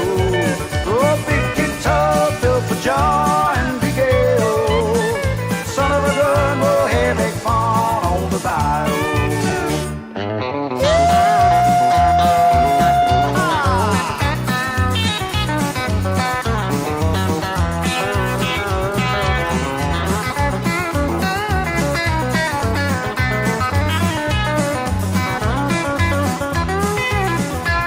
So we are, ta feeling it in manaya. Fa'anga lo mo, fa'ala vela vea, e pese maya. E matata tape, baila ala a milion na ualava. E puna sa we are, ta pato fa ualava lea. E fia tele si pata ualoa, e matata ta. E tau si pele le olona va, e fafo matangata. Sa olope, ya yo se meo te fai mo oe. Wa televisu papau na patapa, a telefo imaboe. Oh, jambalaya, focus fire, a filet combo. Oh, 'cause tonight I'm gonna see my Cheryl Mio. Oh, big guitar built for John and Big Al. Son of a gun, we'll have big fun on the bayou. Here we go! Oh, jambalaya, focus fire, a filet combo. 'Cause tonight I'm gonna see my Cheryl Mio. Big guitar built for Joe and Big Al. Son of a gun, we'll have big fun on the bayou. Son of a gun, we'll have big fun on the bayou. Son of a gun, we'll have big fun on the bayou.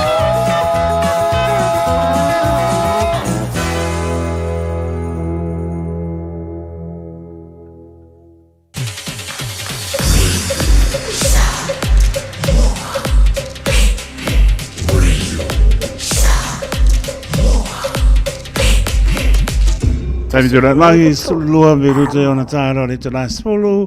Pāmiri mea lau pātonga sa mō tau longa sau tuare a una pāta waa. Matut pa mara o mana pāpatai lau tāpo inga o whaiwai tāpo ia e marmanuia. Pāpatai lau tō manatu mai, lau pengāru benga. Ia meso tama pānao sa mō lo ngāru roi lea tiute. Whaibau pāna awa leli e ngāru wai pa mano. Tāpo inga maro tāto tunuu. Ia pāpea po i lau pengāru benga tōpia lea tua. Ma no lava pai tano u lava foi nisa lo pengai manga ngase o tino so se mota ngase moto malawa ya o tano lava ile li o po ma lana pa mana longa ya tu ya ne mo manos tanto tia nga mo ye molon fin ngalo lo pa fo ya inga lo pengai pa no nga ni si pele ma tanga mo si an manangan mani mai se le nga le li o tuno e mamao lof te leat whaptai lo tau pati mai, lango mamao mai tau tu are Radio Samoa, su lima i watoru a mo, whapena po i au ki ran manu tu a oi, lofa tele tu a sinsina, manol pale, manol po lau, e tonu tau ui mai mana manu nu, ia le po upama i asfoi, tau saulama na mapana pana, lofa tele atu, e o tamā, ai o tinau tau fiafil soifua, ia te whamana o longa le li. Maria le ato le atunu, nia po leo pingāra venga stofi, le upu fōra fola, ia walama ni nganga mo i malon malo. Maria alum pānau,